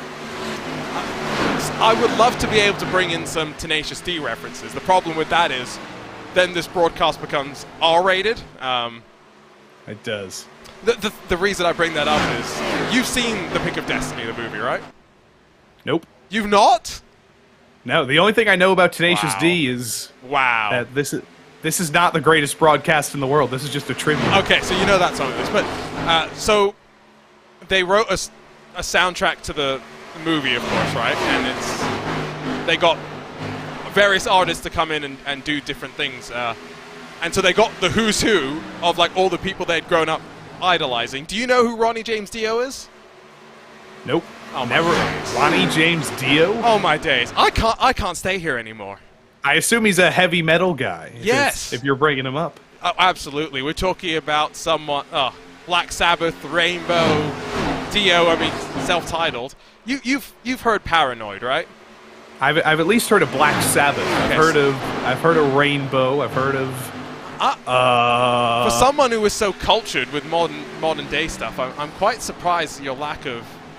I'm out of metal. Avenged Sevenfold. They exist. Okay, Avenged Sevenfold. There you go. Five Finger Death Punch. This is one that's like Clown Murder or something. Cannibal Corpse. Clown Murder, I'm sure, is its own genre of heavy metal, by the way. But Ronnie James Dio came in, he's like 60, 70 years old. He's got a 60-second bit where he's singing. And I got sent him actually recording it at home. They like traveled to his home to record it. And he nailed it on like the first take. And it was just incredible because he can sing. And I'm going to send you that clip afterwards. I'm going to make you watch the movie.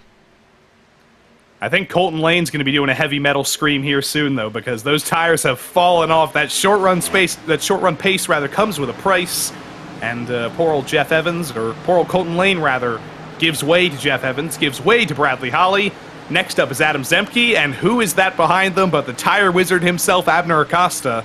If anybody's going to excel at 120-degree track temps in a long run, it's going to be Mr. Abner Acosta. The question is, can he excel more than Richard Regan Jr.?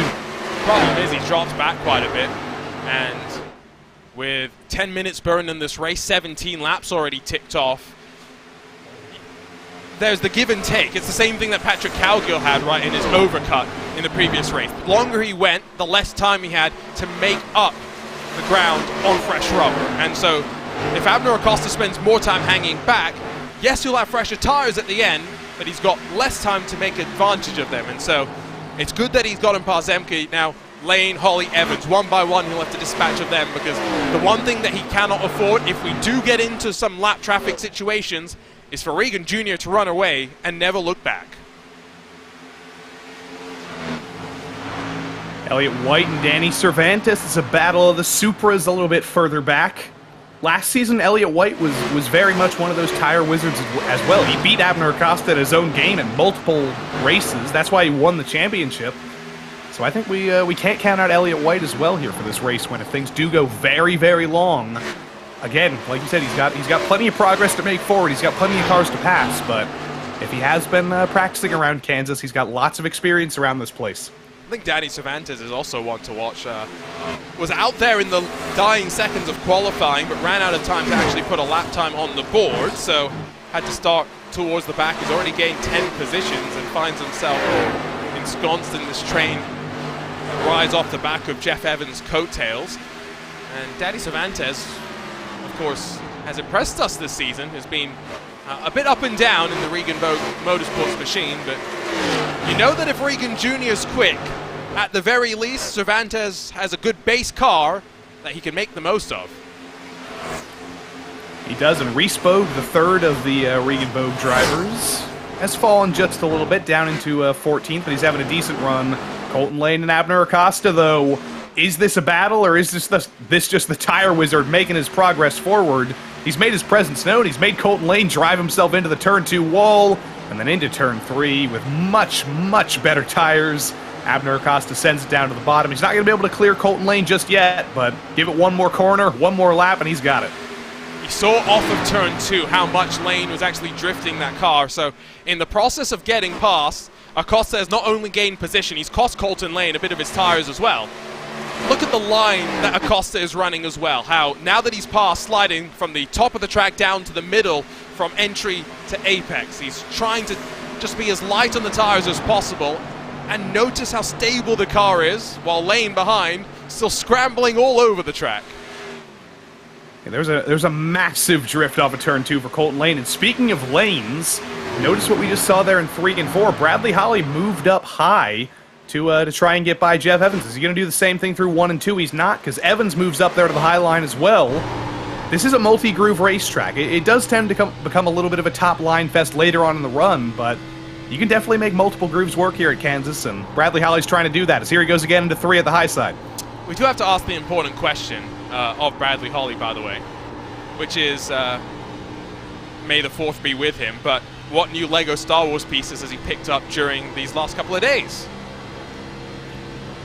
Well, I'm not getting any LEGO Star Wars pieces, because I'm getting real LEGO space pieces, because I just saw that they released the Mars rover, Perseverance. Yes. Well, so coming soon. I'm going to prioritize that. I just picked up the new, how do you say that French manufacturer that competes in the WEC, Joey? Peugeot. Peugeot. I was on the drive home from Pittsburgh the other day. We were listening to Car Talk in the car, and both of those guys said Peugeot as well. So I think they're pretty good sources. It's not. This is what's so funny. It'll be interesting because I think Alpine. We have to say it Alpine. You can't say it the regular way. They apparently are in discussions to start selling their cars in the U.S. Now that's of course a Renault branded thing, but maybe the future is for Peugeot to come over to the US. I just picked up their LEGO WEC car. Bradley Holly does get past Jeff Evans now and immediately sends himself up to the high line. One of our iRacing IndyCar community members just picked up some of the other things as well. LEGO is not just for children, although I was very much a LEGO child. I was too, but we're Lego people all the way through life. I think we can say that much. But I have a more important question. How do you pronounce the South Korean car maker that isn't Kia? So this is, if I know where you're The going one with that's this. spelled a little bit like Honda. Yeah, the problem with this is that it depends on who you ask in corporate headquarters. What the U.S. branch of this Korean manufacturer will tell you is it's Hyundai like Sunday. That's how I would say it. A lot, but that's the thing. In other parts of the world, it's Hyundai or Hyundai. Hyundai. So yes. And I imagine if you're in Korea, it's like Hyundai. Yeah, so we should just make it very easy. BMW, love that. Porsche, also love that. It's easy. Well, that's not easy. There's some people still say Porsche. Yeah, but that's their fault. It's not like That is there's true. misleading information from Hyundai and Hyundai, you know? Abner Acosta splitting the Whataback drivers, gets by Jeff Evans. Next up on his list is Bradley Holly. And after that, he's got one singular car ahead of him, and that's Richard Regan Jr., but bottom did not actually work there for Abner Acosta. He tried to get to the inside of Holly, but Holly is making that high line work. He might be shredding his tires a little bit more, but it's doing pretty well for him to hold off Abner Acosta for the moment. They've got Mark Kalin to deal with, and then no real traffic for half a lap or so, and so dirty air being fed to both of them. Opportunity for Acosta to get alongside to the inside. He's not running all the way down on the apron, trying to run Holly up that little bit higher. And into turn one, Acosta down low, Holly running that upper line. The private label team hype car not going to be able to slide up and clear into second. Abner is just desperately waiting to get by Holly. He knows all he needs to do right now is clear Holly, and he's got nobody ahead of him except for Regan. He can focus on his own race, but Holly is making things very, very difficult for him on the high line. But this time, Abner Acosta is just barely clear of Holly. He's not going to be able to move up. But I think coming into turn one, he should be able to clear Holly here. We ride on board with Jeff Evans as he continues to watch those two battle. He's very happy about this because this keeps him within touching distance of his teammate for the moment. Has he just added one of those posters behind like Richard Regan Jr. has, by the way? Because he has, and that's the same. I believe they were teammates when they won the iRacing Daytona 24. I don't recall seeing that the last time I saw Mr. Evans, so congratulations, love the poster. Look how calm he is right now, though. He sees the battle in front of him. And crucially, despite the fact that these two have been side by side for almost 3 laps and counting now, they've not lost much time to Regan Jr. That gap's still about 1.5 seconds, so Acosta has not been totally left behind by your race leader. Off of turn 2, Holly gets in the wall. Acosta gives him a little bit of a squeeze, but I think Acosta was clear that time. And that is going to be how Abner Acosta gets by. Bradley Holly looks very disappointed. A little bit of a shake of the head. I don't know if that's for himself or for Abner. But Bradley Holly finally falls out of second place with a little bit of a kiss of the wall. Might drop behind Jeff Evans as well, who's looking to the inside in towards turns 1 and 2. But saw how loose he was through 3 and 4 after the tires were scorched up. Doesn't take much at these temperatures to do that, and it's going to take a lap or two for him to bring them back under control. Not just him drifting, though. Colton Lane again in that number 60 Valvoline-colored car. Very, very sideways off of turn 2. It looks great, but the more that you're off of, the more you're sideways, the more you're taking away from your tires, and we're getting to the halfway point of the race. Let's see that right side of the car if we can. We didn't see much of it there. High speeds through the tri-oval, but I do want to see how much damage Bradley Holly actually got from that contact. Let's see, coming around turns 3 and 4. There's a little bit of a scuff on the front end, but I think he mostly got away with it, but he almost got into the wall again off of turn 2. That's what I was saying. If you keep going sideways, eventually it's going to end badly, even if it's not just with the tires. I think it's the right front fender that's got a little bit dinged, but outside of that, he seems to have gotten away with it. Look behind, though. You mentioned Elliott White was someone to watch. That private label Team Hype machine looking increasingly strong now, after dropping backwards slightly on the initial race start. Precision Racing Esports is Elliott White, the third of the tire wizards in this series. Challenging Bradley Holly. There's a drift for Bradley Holly. There's a little bit of a drift for Jeff Evans, and that's going to allow Elliott White to blow by Bradley Holly, or at least blow to the inside through 3 and 4. We know Holly's gotten out of shape here a couple of times. White basically just biding his time. He knows he's faster than Holly. Holly gets in the wall again. There goes Elliott White up into 4th. Gotta wonder at some point, will Bradley Holly come down pit lane? because the body language of the car is looking increasingly flustered at this point, which is never really what you want to see. And see how he's able to pick it up. Haven't seen much lap traffic, which is a good thing, but as we check back in the field, that's partially because they're fighting hard. Say hello to Jacob Emery behind the wheel of that number 20. That's who the mystery monster-hatted guy was. So I thought you said it was Jacob Emery. No, this is the first time I think he's given us his camera, so he's finally listened to our pleas. He's not the only one that has listened to our pleas. I did say that I couldn't really recognize him earlier. I still don't think I can truly recognize him. Austin Hunter said the mullet's still there. He didn't shave the top of his head, but he did just shave the beard and stuff, so it's a little bit clean cut. Looks good. And the Goodyear tire behind is always a good touch as well. I told Terry that I wanted him to fulfill one of my great commentary wishes, which is to see a driver on Zoom racing from outside, just like in the wild.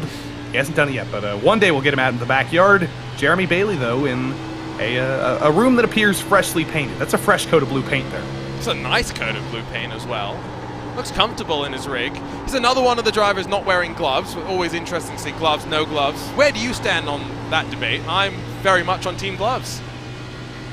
I mean, if I was doing long races where I was doing a lot of effort, I would definitely go with gloves, but with just short official races, 30 minutes, I don't think it's really worth it. As he got it working. Chris Justice is alive again. Above 120, so that's an elevated heart rate. Chris Justice definitely doing a little bit of work there, but that's a healthy active heart rate. I think a cardiologist would agree. It's not bad. Some of the IndyCar drivers have been posting their Whoop data on social media the last couple of years, and we've seen them and some of the real NASCAR drivers as well have heart rates of between 160, 190 before you get to the really stressful times of the race, so not too bad. I want to get even more data here. I want a whole biometric suit. I want live blood pressure. I want a scan of his brain so we can see what neurotransmitters are firing at different points of the race. I think we can go even further. No. Now we're getting into privacy concerns. Racing from inside an MRI. How about that? That would actually be quite... I feel like that's an interesting study that at some point should be done. But as a broadcaster, I've very much claimed in the past that I should be on camera as little as possible. I'd argue that the drivers, I love having their webcams up. I don't think they need us to know how stressed they are during some of these races, especially given that sometimes they are pretty stressed. Jeff Evans is going to be pretty stressed here because Elliott White, next car in his hit list is Jeff Evans himself. It's not going to be a difficult move, I don't think, for Elliott White, but Evans is inclined to fight this for as long as possible. It's still entirely possible that we do get a caution, and we're also almost halfway in the race. So you do have to start thinking about pit stops. You do have to start thinking about track position. For now, though, Jeff Evans is just trying to hold on to third. Just look at the line that he's running as well. For a bit through turns 3 and 4, I wasn't sure if the camera was frozen or if he was just being perfectly still through the corners, which is traditionally a good sign. He's wheeling the car a little bit more off of turn 2, which does seem to be a little bit more tricky, maybe the way the wind is blowing.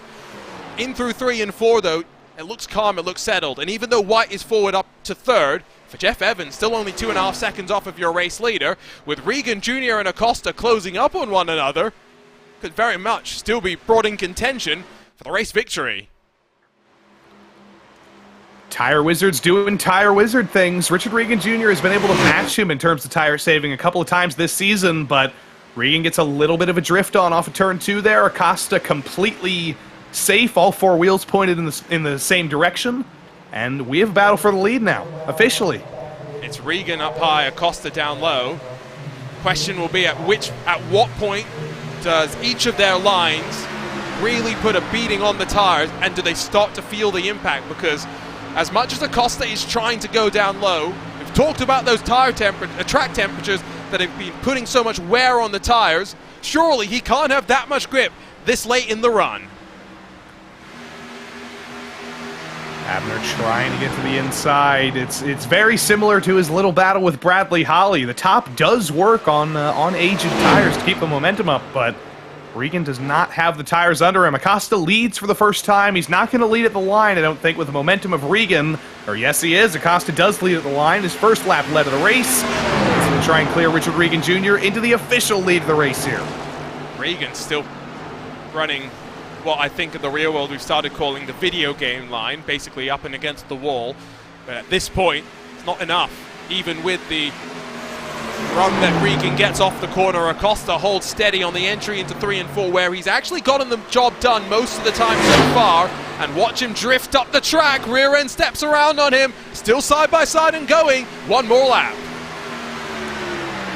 I wonder how long are these guys going to wait before they come in. Normally both of these drivers are inclined to wait for as long as humanly possible to come in. They know they can get the lead back even if they do lose track position with a little bit of an undercut from some other drivers. So I can't imagine we see them in right now with half of the race left to go. But if you're a driver a little bit further back who needs to start making forward progress, halfway in the race, that might be your cue to start pitting. I wonder if... Oh, that's a puff of smoke. Now, could From we... some pitters. I think that's Terry Radford and Doyle Lawrence. I was going to say, could we be worried about drivers on pit lane bringing out the caution? Jeff Evans is going to take the gamble of an undercut here, and I was wondering from third and fourth positions if White and Evans would think about coming in a little bit early. Let's see how it plays out for them with the leaders still side by side. And this is really helping Elliott White, rather. Elliott White is the fastest driver on track right now. It's not Abner, it's not Richard. It is your third place driver. This is going to become a three-way battle for the lead in a matter of moments. They are going to put a lap on Jeff Evans as well, but I think Elliott White is coming in. Has come off to pit lane, and so he's going to try and take advantage of these two continuing to squabble. It's stationary for 14.2 seconds for Jeff Evans, and he's going to come out into relatively clean air, so it's going to be a good job for him now to be able to get those tires up to condition and bring himself back into contention for this race victory. Meanwhile, Elliott White hits the box. And that was finally the move at the top of your screen. Abner Acosta clear of Richard Regan Jr., but he pulls into the pits this time around. Regan very, very late in the brakes as well, almost gets into the back of Abner. Both of your race leaders in simultaneously. It's a race off a pit road from here. And so as Elliott White rolls off, will the undercut work to bring him into contention as he's going to cycle out into clean air as well? Look at this though. Acosta knows that he's got to get into his pit stall first. Regan trying to take advantage and get to that first stall. His right as pole position winner, which will give him the best exit off of the lane. A little bit of tough stuff there with Jacob Emery exiting the pits, with them trying to organize themselves in their separate lanes. Elliott White in the bottom of your screen going for one lap of undercut, but that might just be enough to beat these guys out of the pits. It's a race off a pit road, and Abner Acosta does beat Richard Regan off a pit road, but he's going to have the outside line on the pit lane exit. And that's going to help Richard Regan Jr. hang on to the race lead, but here comes Elliott White in the pink car on the outside. Tires already up to temperature and pressure, and it's closed him right up. And in fact, up to speed, he's going to blow on past the lap traffic, making it 3 wide with his teammate. Regan Jr. will hold on to the race lead. Elliott White side by side with Abner Acosta behind. 3-way contention, though, at the front. Elliott White kind of backed out of that run there. He wasn't able to clear Regan, and now all he's doing is holding up his teammate for the moment. But I think they both have a little bit of solace right now because they know they are both better on tires than Richard Regan Jr. is. So in about 20 minutes' time, they'll be in good shape. For right now, all three of them, though, have a Jeff Evans to deal with, as that 2-lap undercut that he took has paid off. He's got the race lead. We did see Jeff Evans, though, struggling a little bit towards the end of his fuel stint, so given that he came in earliest of them all, not sure if we're too much thinking that he's going to stay up here towards the front. Already see Richard Regan Jr. all over the rear end and in towards turn number 1 as they just wait for Charles Sumner to head to pit lane to retake the lead of the race. It's Regan Jr. up the inside and surely back to the lead. The one thing that Jeff Evans really needs is a caution right now, I think. But even then, it's a foregone conclusion. Richard Regan Jr. to the inside of him and to the race lead. Evans is going to be able to fight it back on the high line. He's got the momentum. He's going to pull it down to the inside. But Regan has had the short run speed. He's had the long run speed. And Jeff Evans is just trying to hang on for as long as possible. Still side by side. This is good for Acosta and White, you'd have to say, in those precision racing esports cars. Just going to be biding their time. Track temperature has been slowly falling off. Regan Jr. now, though, has one car between him and the private label Team Hype machines. Charles Sumner not far away from heading off to pit lane. Is Regan Jr. going to try and start to build that 1 second advantage that he did in those first 10 laps or so? We saw Acosta was able to bring it back in the subsequent 20 laps. Regan Jr. maybe will enjoy some clean air. By the way, we just heard from a certain Hugo Luis in the chat, and he says he never used gloves when he did iRacing. Yes, but he was also back in the days of the G27s and stuff, where you're not talking much force. You're not really worried about Alcantara on the wheel. Less important were even socks for your pedals at that point. For anyone who's tried load cell pedals and uses a lot of force, you'll know that at the very least you need socks, if not shoes. We've also got a whole host of issues from Nick Hunter. As the track temp comes down a little bit, there's still some big issues. Bradley Holly says he feels too damaged to be competitive, so that little touch with the wall still hurting him very much a little bit further back as he fights with Terry Radford, who went for a little bit of an undercut. He was one of the first drivers to come into the pits, and he's in the top 10 for the moment. Looking pretty good for Terry Radford. They've got a couple cars still behind him right now, but all's good for Radford to be able to at least get some momentum on the board. The best thing about having a RaceSpot commentator in the field is we can throw them under the bus relentlessly. Terry's not given us any opportunity to do that today, which is a good thing. Also, bad news for Danny Cervantes fans. He was having a great run in the top 10, but he got a black flag coming into the pits, unfortunately. Likely speeding. Danny Cervantes has gone 2 laps down, and it gets even worse for Mark Kalin because his power went out mid-race. So after his little bit of trouble on lap 1 with Charles Sumner, that may be a little bit of karmic justice with his power going out, unfortunately. It's not a good day to be a Whataback driver, or a former Whataback driver for that matter, if you're Danny Cervantes. I know that pain. I was doing a broadcast last Thursday. 2 laps to go, my power goes out, and I'm the producer. Oh dear. Yeah, suboptimal. Break out the camping power supplies. Well, no, so I talked to my Super after that as well. The building actually has a router inside it, which if the building power goes, the router power goes, so my internet goes. So there's literally no way for me to redundancy myself, to make, my power situation redundant. The worst part was, though, Joey, they went side by side for the win for the entirety of the final lap. Nice. I know. But it was a spin on pit entry, by the way, for Danny Cervantes. So if we wanna load that up on the Panopticon a little bit later, we might be able to point out his mistake there. And he's actually right behind this pack of 4, 2 laps down, but with fresher tires. Danny Cervantes might cause a little bit of trouble here for these top 4 in a couple of minutes. He's quick as well. That's the thing. He's 2 laps down, so it's not like he's trying to get back onto the lead lap, which I'd argue should temper his aggressiveness just slightly, but he has the opportunity to get in front of his teammate and hold himself on 1 lap down. Still then a caution might get him back onto the lead lap, and from there, never say never. It's what the addition of the lucky dogs and things do in NASCAR racing that I find intriguing. It always keeps you in the game. It always gives you an incentive to be out there and trying to finish. Jeff Evans back up to the high line. I don't know if something's changed after the pit stop or if he's turned over a new leaf here, but he's had much more pace this time. He's sticking with Richard Regan Jr. I don't know if that bodes well for his tire life in about 17 minutes' time, but he's doing everything he can to fight for the race lead, at least in the short term. Well, the one thing that's held relatively constant in the last 30 minutes is track temperature. There is not much cloud cover to talk about, which is somewhat a good thing in that drivers aren't seeing the conditions moving around a little bit more, but it is meaning that we're getting those blistering conditions. Fall off, we saw about, what was it, a full second and a half, 2 seconds in the course of these drivers' runs, and very similar to what we saw with the Truck Series earlier on tonight. The difference was how much looser these cars looked at the end of the runs.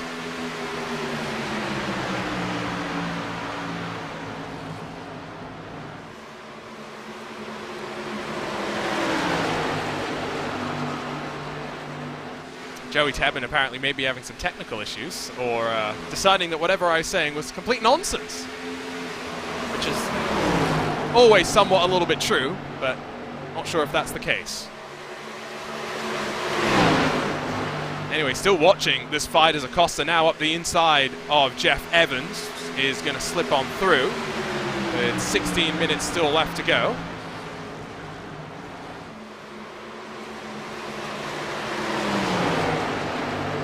Evans all the way up high again. And almost rubbing himself off the wall as he tries to do the crisscross and cut himself back underneath. Still side by side. Costa, though, who's gotten most of his moves done down low, this time up high, works on past. As Joey Tebben rejoins us in the broadcast booth with Acosta up to second. If there's ever been a commentator's curse, Arjuna, you were just talking about your power and internet going out. Well, right as you said that, my internet went out, so I'm gonna blame you for that. The worst part was it left you disconnected to Discord for quite a while, and so I'm sitting here going, have I said something so wrong that Joey just doesn't want to talk to me anymore? You offended me so greatly that I just I turned my internet off. That's how offended I was. I mean, I probably deserved it. But meanwhile, Jeff Evans, you wondered if him holding strong was going to cost him later in the race. I think we're starting to see that already. 4/10 off of Acosta, who got on past just a lap and a half ago. And what I said when I was evidently not in the physical realm with the internet was Terry Radford had a little bit of an incident with somebody a little bit further back. I don't know who it was, but we heard from Nick Hunter that he's a little bit angry. He thinks that somebody should have lifted, so we may have to look back to see who Terry's angry at as well, as he's fallen out of the top 10. It's going so well for him as well, wasn't it? I did take a note of that. We can go and grab a look at the replay.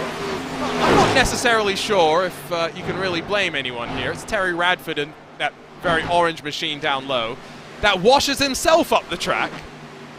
I don't know how you could be irritated with anyone else for that. I'm just saying. Yeah, I think the someone who should have lifted was probably him. Yeah, we'll cycle back a little bit more and look from up above, because I find that on ovals, the lines from above just make it so much more clear about what was going on. Yeah, that's Matt Gagnon to his outside, just doing his own thing, minding his own business up there on the high line, and Terry washes up into him. That's unfortunate, because like you said, he was having a great run, and it looked very likely that he was going to get a top 10, his first top 10 in a not-super speedway, but it is fallen apart just a little bit. He's still got the possibility of a P13 or so, but in a series like this, where cautions are at an absolute minimum, one mistake can just absolutely destroy your day. Didn't seem to impact the truck too bad, although having... Car.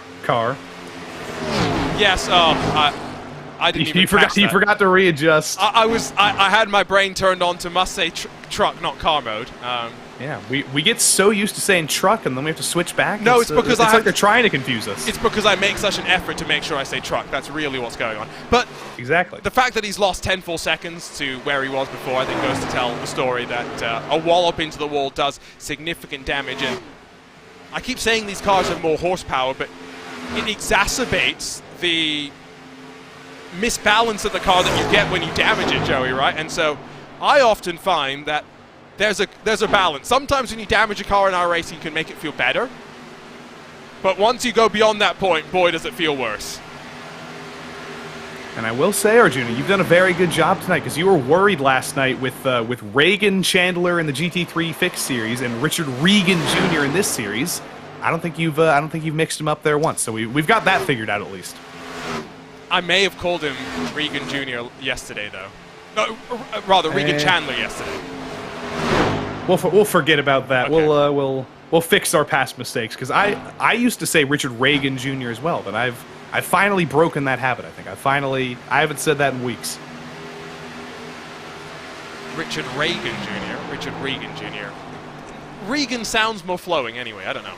Yeah, Regan is right, but we're always inclined to say things wrong. So it's not in the PRL, but in the Lionheart Racing series, we have a driver called Chris Regan. Do you want to guess how his name is spelled?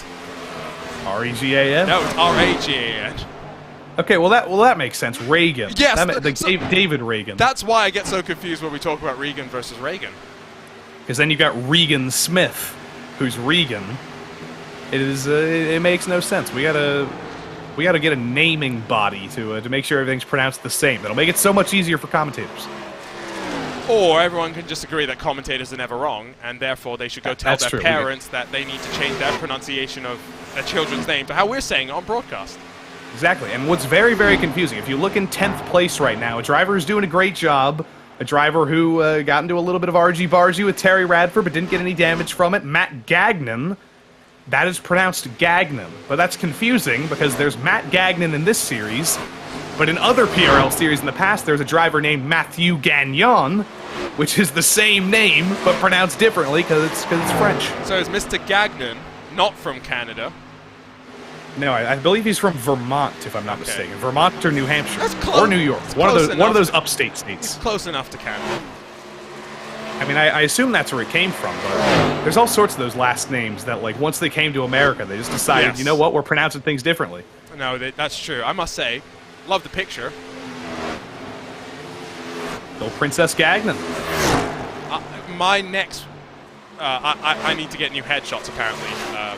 Because the one that I got after college 6.5 years ago is apparently not the same as what I look like now, but when I get headshots done, it's going to be like that. Crown on my head.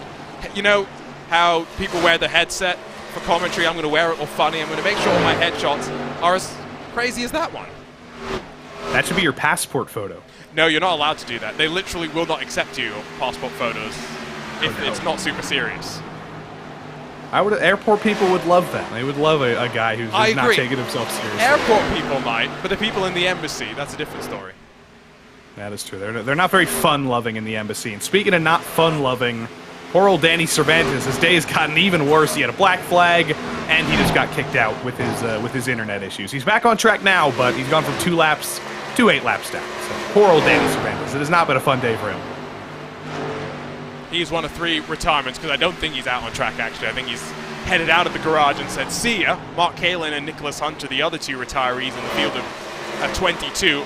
All but one still on the lead lap. Not sure how much longer that's going to last, though, because Regan Jr. and Acosta are starting to get their way in towards the tail end of the lead lap. They've got Reese Poe, Terry Radford, Doug Evans, and Doyle Lawrence all fighting for 15 just in front of them. This is going to be some interesting traffic up ahead here, though, because Terry Radford and Richard Regan Jr. have had a little bit of a rivalry. Reese Poe, Richard's teammate, pulls out of the way, so no surprise there, but I don't know if Terry's going to be so easy to pass if you're the race leader. He's ripping the top. He's not going to try and stay in the way, but he has been a difficult lap car to pass so far this season. I don't think it's going to be too hard to fight, all things considered. He's got some damage on the right rear, and 56 slides on through.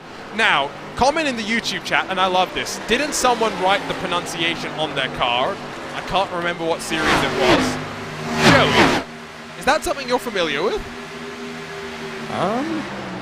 That must have been many, many seasons ago, probably before I came in here, but that sounds like something that somebody would have done. I always put a questionnaire out before the season starts in the PRL for every driver in every series. Tell us how your name is pronounced. We want to make sure we get it right. Doesn't matter. But yeah, some people don't even do it. They just say, like, somebody whose name is Jim something, and I need to know how to pronounce the something. They'll just be like, how do you pronounce your name? Jim. Or they just don't care. Bono House, one of sim racing's best of all time, for years. Huis? Bono Huis, he every different way, even though he's Dutch, and so it's Bono House. It took until last year or the year before, I forget what it was off the top of my head, for someone to corner him during an in-person event and say, seriously, how do we say your name? Bono House. He doesn't care. Yeah, it changes. Like the Monegasque F1 driver, who you might call Charles Leclerc, when he introduces himself in like English interviews, he goes, "Hi, my name is Charles Leclerc." Does he really? I think Charles Leclerc, I think, is what he does, but he doesn't say Charles. He says Charles. So English. What did he get called during? What did Willie T. Ribbs call? Was it Chuck Leclerc? Chuck Leclerc. Yeah, that was great too.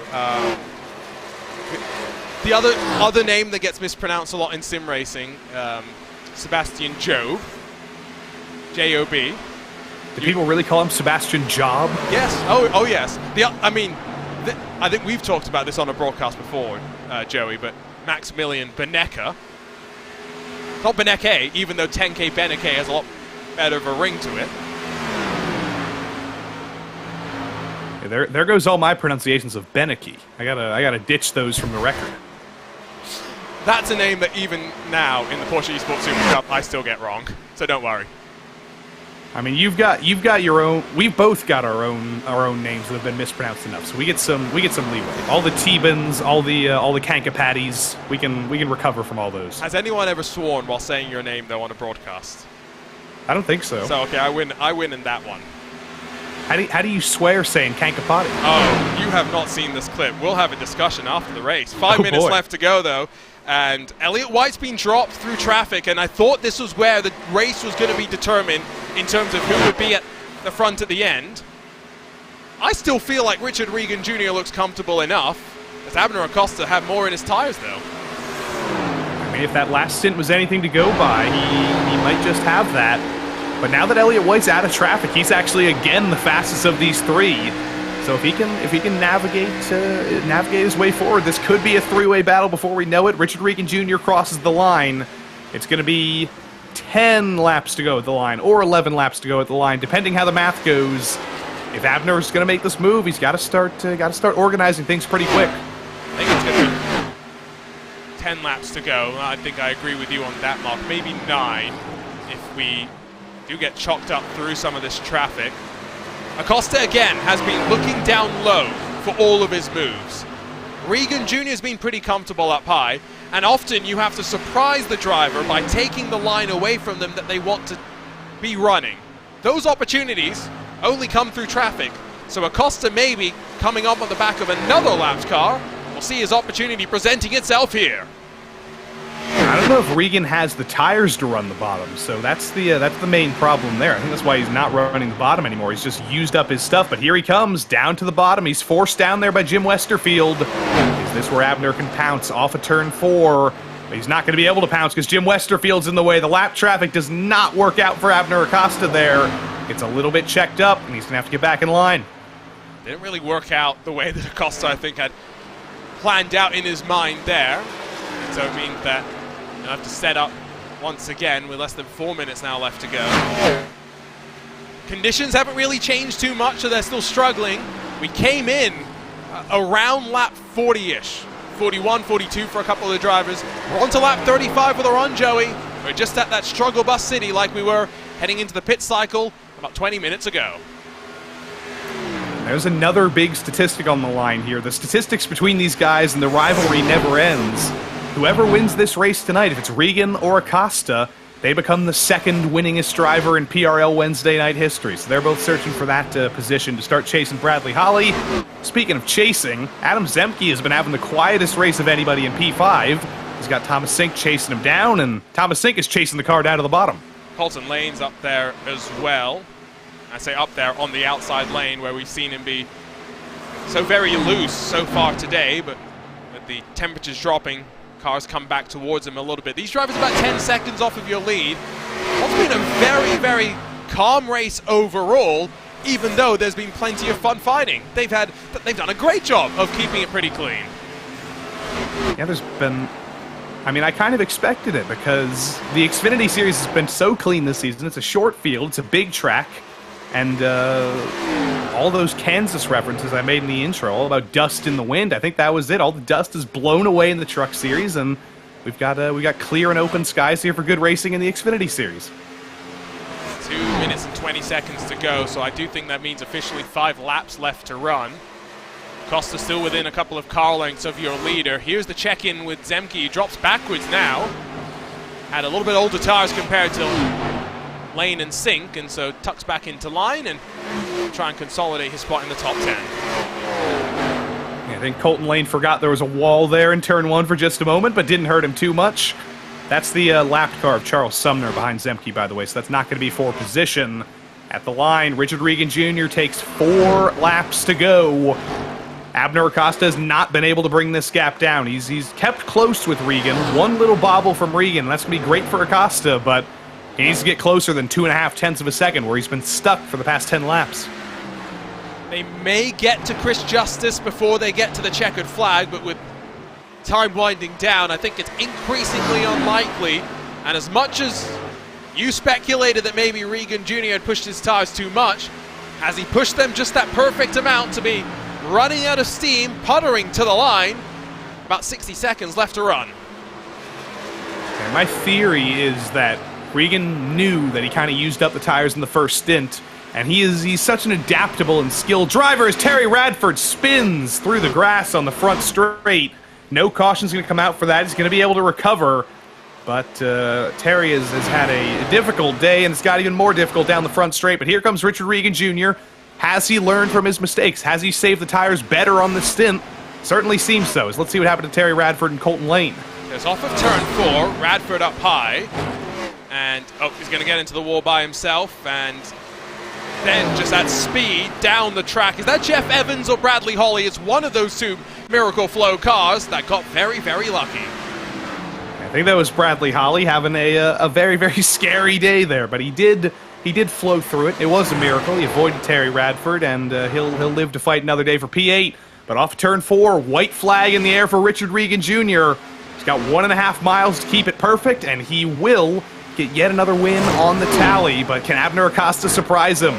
Richard Regan Jr. doesn't make mistakes often, so you've got to try something different to challenge him. Acosta goes up to rip the top on the final lap, but it's going to be all for naught. He's going to get a little bit of a run down the back straight, but he has just had that little bit less pace in the second run here.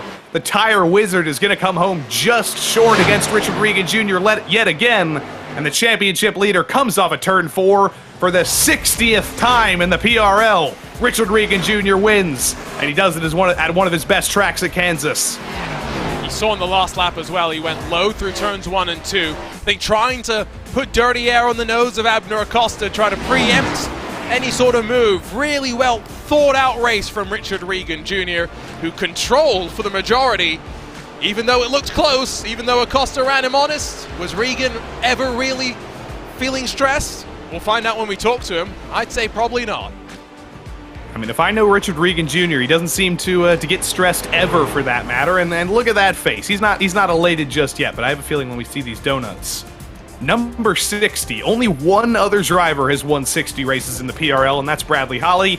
He's won almost twice that much, but Richard Regan Jr. enters himself into rarefied air, and as is so familiar this season, he's getting some great donut practice. At this point, it's not fair. We got to make it more difficult for him. We'll BOP him by putting him in the trucks while everyone else is in an Xfinity car. I think that's fair. Yes. I mean, there's been some drivers theorizing that maybe a multi-class series would be possible, but I don't know if we're going to go that crazy just yet. That does sound pretty crazy, especially with some of the tracks we've been to this season. Yeah. Multi-class oval racing. Maybe a theory for the future, but in the present, Richard Regan Jr. puts himself into rarefied air with his 60th win in the PRL, ahead of the tire wizard Abner Acosta. Elliott White came home in third, had a little bit of a quiet race to the end, but that's one of his best races this season. Jeff Evans couldn't quite save the tires to hang up there, and Thomas Sink rounded out the top 5. Colton Lane, Adam Zemke, Bradley Holly, Matt Gagnon, and Mike Knight rounded out the top 10. And then down in P11, unfortunately falling out of the top 10, was Jeremy Bailey, who had probably his best race of the season as well. Jacob Emery, we saw him on Zoom, but unfortunately that good qualifying position was a memory as he falls to 12th, and Chris Justice, unlucky 13th, the last driver on the lead lap. Doug Evans, Jim Westerfield, Doyle Lawrence, and Reese Bogue all went one lap down, as did Charles Sumner. Terry Radford had an up-and-down day, to say the least. He ends up 3 laps down. Danny Cervantes fell befoul of the pit road rules, and also fell befoul of his internet connection. Mark Kalin took himself out on lap 1, and Nicholas Hunter, unfortunately, was taken out by his teammate Mark Kalin and spent the rest of the race feeding us insider information here at RaceSpot. So 22 cars, only 3 DNFs there. I'd say that was a pretty clean race overall, and I'd say let's talk to our third place finisher first and foremost. Elliott White is here with us in the booth. Third place, Elliott. No cautions at a 1.5 mile speedway again. Just seemed like it was a nice tire saving race for you again. How'd you do it? Yeah, first, Abner and I think we're both trying to figure out how to drive the track still. and found out that I didn't really need to run the bottom the whole run. I think it kind of helped me to move up towards the middle, and then kind of diamond the exit for the last half of the stint. That seemed to be working, and then Richard was really fast as always. Us three kind of turned on the turbo in the second stint, but I just didn't have enough to reach Abner or Richard. So next week, it's a very, very different track. It's Darlington. Everybody knows how difficult that's going to be. Do you think we're going to go caution-free again there? And how big of a tire-saving race do you think that's going to be? I really hope we can. I don't think we have at Darlington, or at least in the races that I've done, we haven't. But Darlington's definitely a lot of tire saving. It's a really worn out surface, so lots of sliding, and you can abuse both the right front and the right rear, kind of like we could at Kansas today, actually. But I'm looking forward to it for sure. Well, congrats on the return to the top three, Mr. Defending Champion, and we'll see you next week. Thank you, guys. Appreciate the broadcast. Appreciate the drivers as well. Elliott White comes home in third. We'll go in reverse order here as Abner Acosta is up here next. Mr. Tire Wizard seemed like he had the pace on Richard in the first stint. What more do you need in the second half? Not sure. I feel like there's a bubble there at 2/10. Like I couldn't just get close to him enough to do anything. And I don't know. I tried to kind of like keep my pace. Maybe I pushed too hard at the end. I'm not sure, but I just couldn't break out of that bubble. Maybe I should have practiced the high lane more and kind of send it out there. But I knew I was gonna mess that up if I tried that. So just stayed on the bottom and try to see if he made some mistakes, and just they never came. So got second. And we're running out of time in the championship, though. 3 more races to go. It's between you and Richard, and the gap is separated a little bit more. What do you need to do over the next 3 weeks to keep yourself in contention? I think I haven't looked at the points, but I'm pretty sure I will probably need to win and get all the bonus points, and he will need to finish something outside of second. I'm sure. Is it by 30 points or more? I don't even know. I think it's 23 last time we checked. Yeah, so I think this is gonna be a big game for him. He's probably gonna get like. It's gonna go up to like 30, so yeah, I would need to like win every race, dominate them, and he will need to finish like 3rd or 4th. So can happen. We'll see what happens. We will see what happens, indeed. Congrats on bringing it home second, and we will see you at Darlington next week, Abner. Thank you, guys. Have a good night. Abner Acosta, 2nd place. And last but not least, it is Mr. 60 himself, Richard Regan Jr. We got him on Zoom. Oculus Rift off. What changed between that first stint and the second one? Seemed like you had the tires under you more in the second stint. Yeah, I was pushing a little bit the first stint to keep the track position. I hate racing in dirty air, so I seen Abner was really saving his stuff, so it gave me an opportunity to push a little bit and try to stay out in front. And then I was honestly waiting for him to pass me to pit, and then I didn't want to get jumped by everybody else, so we ended up pitting on the same lap. But huge shout out to Abner for keeping it clean. Now, I got another number for you. I know I've been spitting statistics at you all season, but this was a nice even number. Your 60th win in the PRL. It's got to feel pretty good. Yeah, it is nice. Not really concerned about the total wins right now. Just trying to get championships and keep up the momentum. Well, Richard, congrats on the win tonight, and we'll see you in maybe 56 wins time if you can challenge Holly for that big number. Yeah, that's the goal.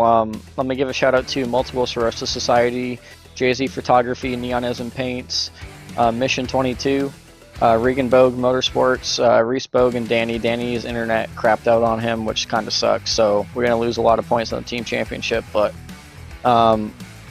give a shout out to everyone at Dirty South Racing, Matt, Taylor. They all put in a lot of work with me to, even on the fix side, to help me learn how to save tires better, and it's definitely showing. Everybody at RaceSpot and PRL. Richard Regan Jr., your victor tonight. Apologies for some of the colorful language there used, but there's some big numbers getting thrown out here, Arjuna. 60 wins. Fittingly, he's only got his car number, 56 wins, to catch Bradley Holly for first all time. That's not insurmountable, given what we've seen from him this season either, is it? It's been a remarkable run just to be up there at the top and up there consistently, but the interesting thing is now, after what was a really fascinating caution-free race here at the Kansas Speedway, we're heading over to Darlington, and we've already talked about the reality of a Darlington stripe. What's the lap traffic going to be like when we head out there? It was pretty calm and collected today. Probably not going to be the case in 7 days' time. Yeah, how many times have we seen in the real world lap traffic coming into consideration at Darlington, causing a little bit of trouble? But I have a feeling, as frequently happens in the PRL, it's going to be a little bit of a tire-saving race. So the likes of Acosta, the likes of White, the likes of Regan, they better be getting those practice laps in here to get that tire saving underway. Yeah, absolutely. And of course, slightly different schedule for these Xfinity cars. Probably glad that we're not heading off to shorter tracks up after that with North Wilkesboro for the Truck Series drivers. Texas instead going to be very similar to what we saw here today. And based on today, I think that might actually be a fun race despite the stain that is the Texas Motor Speedway. We look forward to seeing that. I mean, I've had some pretty good races at Texas in the Xfinity car personally, so I'm never gonna count it out as a possible good race venue. But anyway, that's about it for us here at Kansas Speedway tonight. It was a tale of two pretty good races. The trucks generally clean, other than the big one, and yet another completely green run of 50 minutes in the Xfinity Series. Steve Loving comes home for his second win. Richard Regan Jr. comes home for his 60th win. And that is about it. For now, I've been Joey Tevin. Arjuna Kankapati's been Arjuna Kankapati. We hope you'll join us next tomorrow night for more PRL action. It'll be the F3 series coming up on RaceSpotTV. But until we see you then, so long.